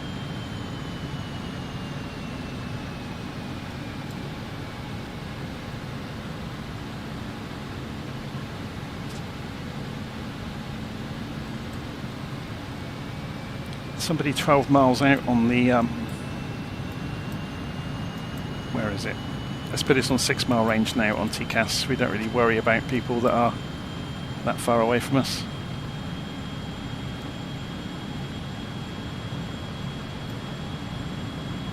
Should we turn some of these lights up? Panel flood and panel instruments. Very cool. And then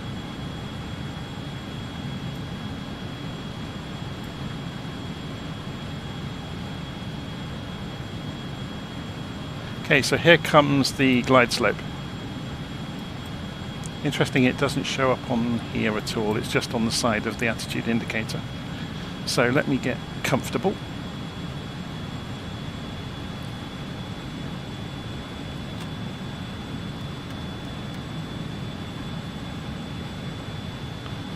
And I'm going to turn off the autopilot and turn off the auto throttle. And let's fly this in by hand. So give it wings a waggle, it is me. Let's go and adjust the view slightly. So I think if I'm not going to sit up too much because that often throws you out in terms of knowing where you are. So we're slightly off to the left. Let's go and correct that. Let's trim it slightly as well. There we go. Speed checked. Gear down.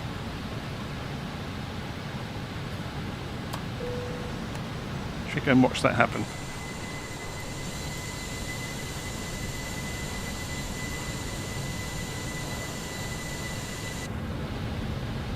Okay, I crept a bit up too fast there, so I'm just correcting that. We're still off to the left. Let's go and fix that while we have time, rather than crabbing in over the runway at some crazy angle. Traffic, traffic.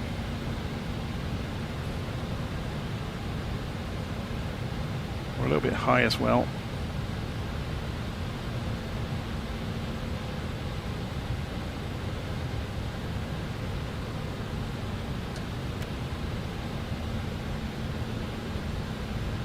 Clear of conflict. Okay, so I've gone full flaps. Just going to have a look from outside. We're pretty much on the glide slope now, though we're dipping below it as I speak.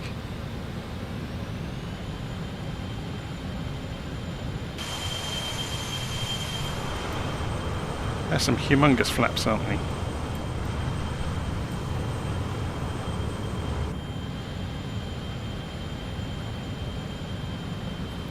So we're manual throttle, manual flight controls. We're just following the HSI and the glide slope in really, and keeping an eye on the indicated airspeed. The PAPI lights are agreeing with the glide slope, which is good. 1,000. Cabin crew, please take your seats for landing.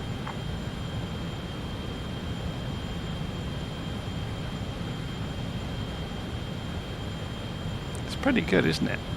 Should we go for head tracking as well?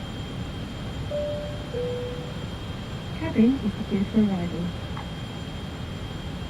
Doing head tracking, we can look around, which is always nice.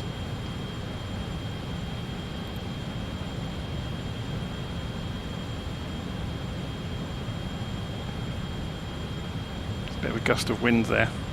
Started to move us around. Let's get it back on the centre line. 500.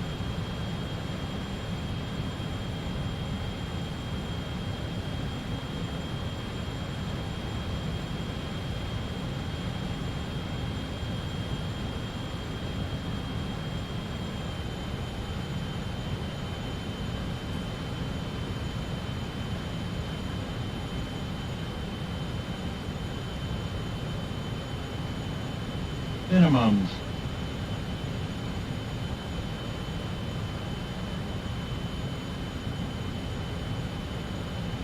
Yeah, the glide slope is deviating from the PAPIs.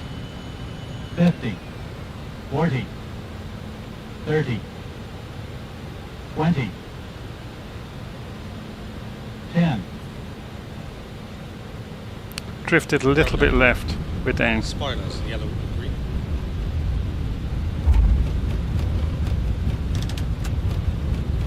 Brake pressure checked. So yeah, it's got this amazing ability to stop quickly even without reverses.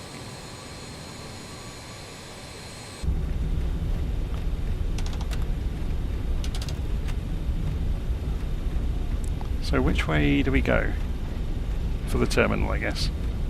Go for the next exit then.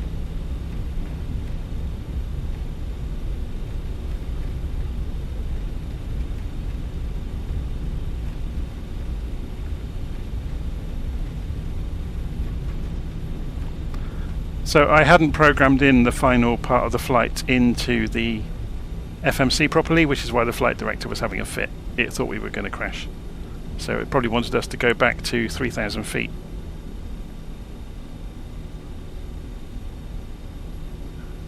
Just looking at the live stream comments there. I'm suspecting that's the case. I didn't actually look at the flight director. I was taking no notice of it. I was just looking at the glide slope and the HSI, or course deviation indicator, and the airspeed. Those were the main three things I was looking at on the way in. So we'll just park directly in front of ourselves here, in front of this line of cars, because this is not a study level or high fidelity, airport. It's just one of the stock ones. They put the music on in the cabin. It's the Welcome to Vancouver music. Should we go and have a listen?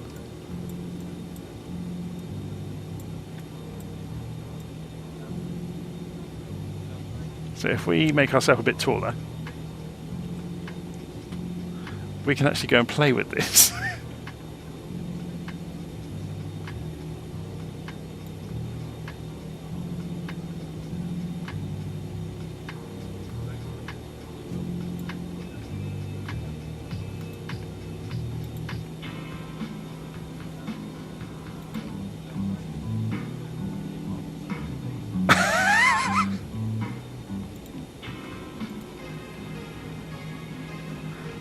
Okay, we've now seen it all, haven't we?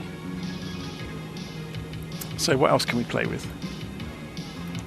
That's the emergency lights. Oh, so let me go, before we go and play with the doors then, let's go and shut the engines down.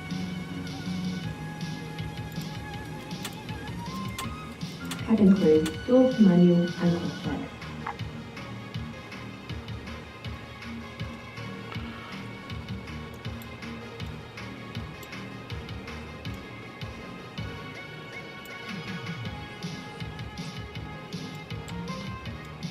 I have no idea how any of this operates, so you'll have to bear with me as I fumble with the controls for everything. Here we go.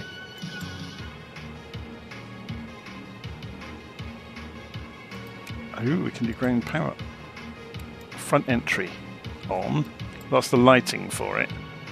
Oh, perhaps we do have to still... I guess it's the same as doing these by hand, isn't it?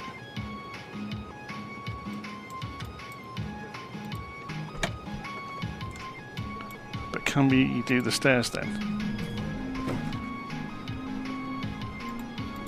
Nope, that was wrong. How do we get them to deploy then? Is there a second click spot to deploy them?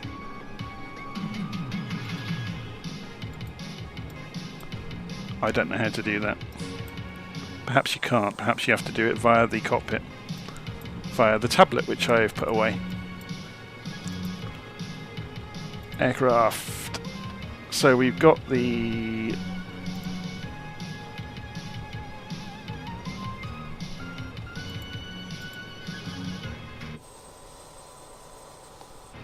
Interesting, that's messed up the state here. But maybe that's because I haven't put the chocks out. It won't let you until you put... Maybe that's why it slid back as well. Who knows? There's obviously so much to learn here. It's got lights on the stairs. That's rather posh, isn't it?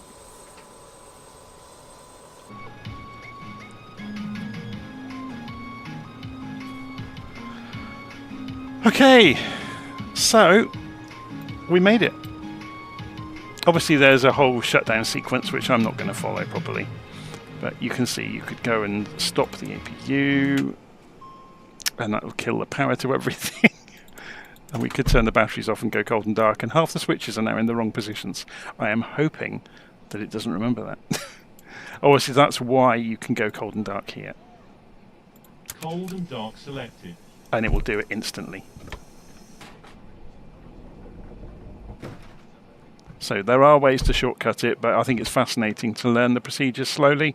Obviously today we did just enough to get the aeroplane in the air and to look through doing most of the startup procedures. But yeah, it's good fun. So that's the RJ100. There is a much smaller, shorter version of this. If I jump out to the menus, I can show you it. So if I go main menu and continue.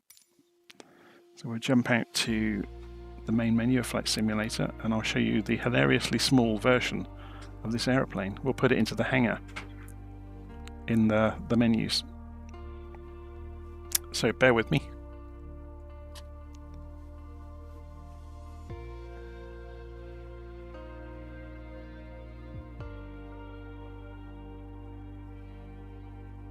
Well, the menu's taking a while to load today, isn't it? I wonder what's going on with that. There we go. So if we go to Profile and My Hangar, you can see there's the CRJ1, or sorry, the RJ100, sorry. Change aircraft. We want to see the RJ85 first, and then go back. So there's the shortened RJ85 in Air France colours. Should we do the view where we can look around? Switch camera. How do we stop it playing? Or is that it? No, that just looks around.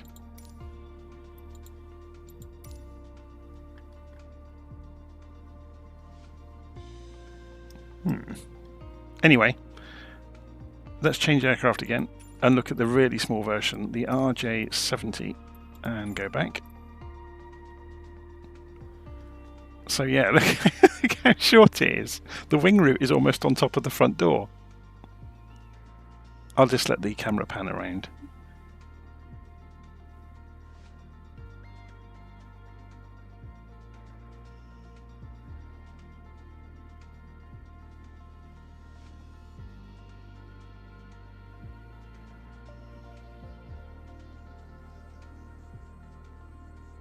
That is so short, isn't it? I bet it's got some tremendous performance for climb though, because it's going to be light and still have the same amount of power. That's incredible, isn't it?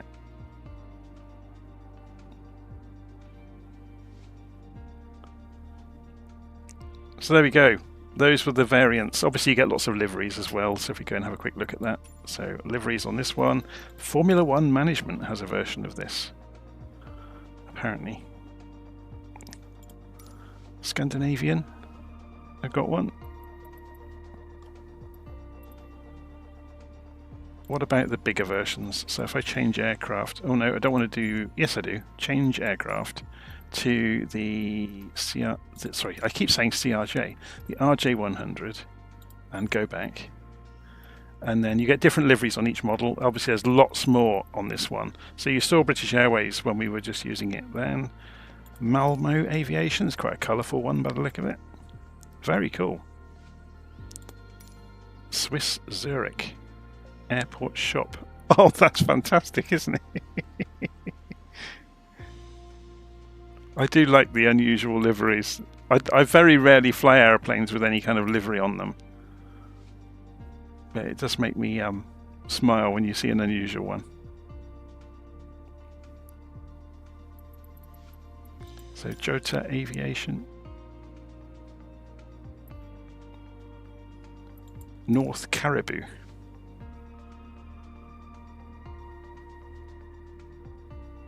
It's quite a stylish one, isn't it? Anyway, I'm going to leave it there. Hopefully you've enjoyed this. So that was a first look for me at flying properly, or halfway properly, and experimenting with the RJ100 in Flight Sim 2020. As I said, there's that document that I've prepared, which is kind of a shortcut that guides you around the various screens of what you need to do. It needs some more notes yet, but it's a work in progress. If you do go and get a copy of it, your download link you receive will work in the future. So as I refine those instructions and add more detail, like waiting for the INS system to align, you'll be able to download future versions over time. Okay, I'm going to go and watch some TV and have a relax. I'll see you all again soon. Take care. Thanks for watching.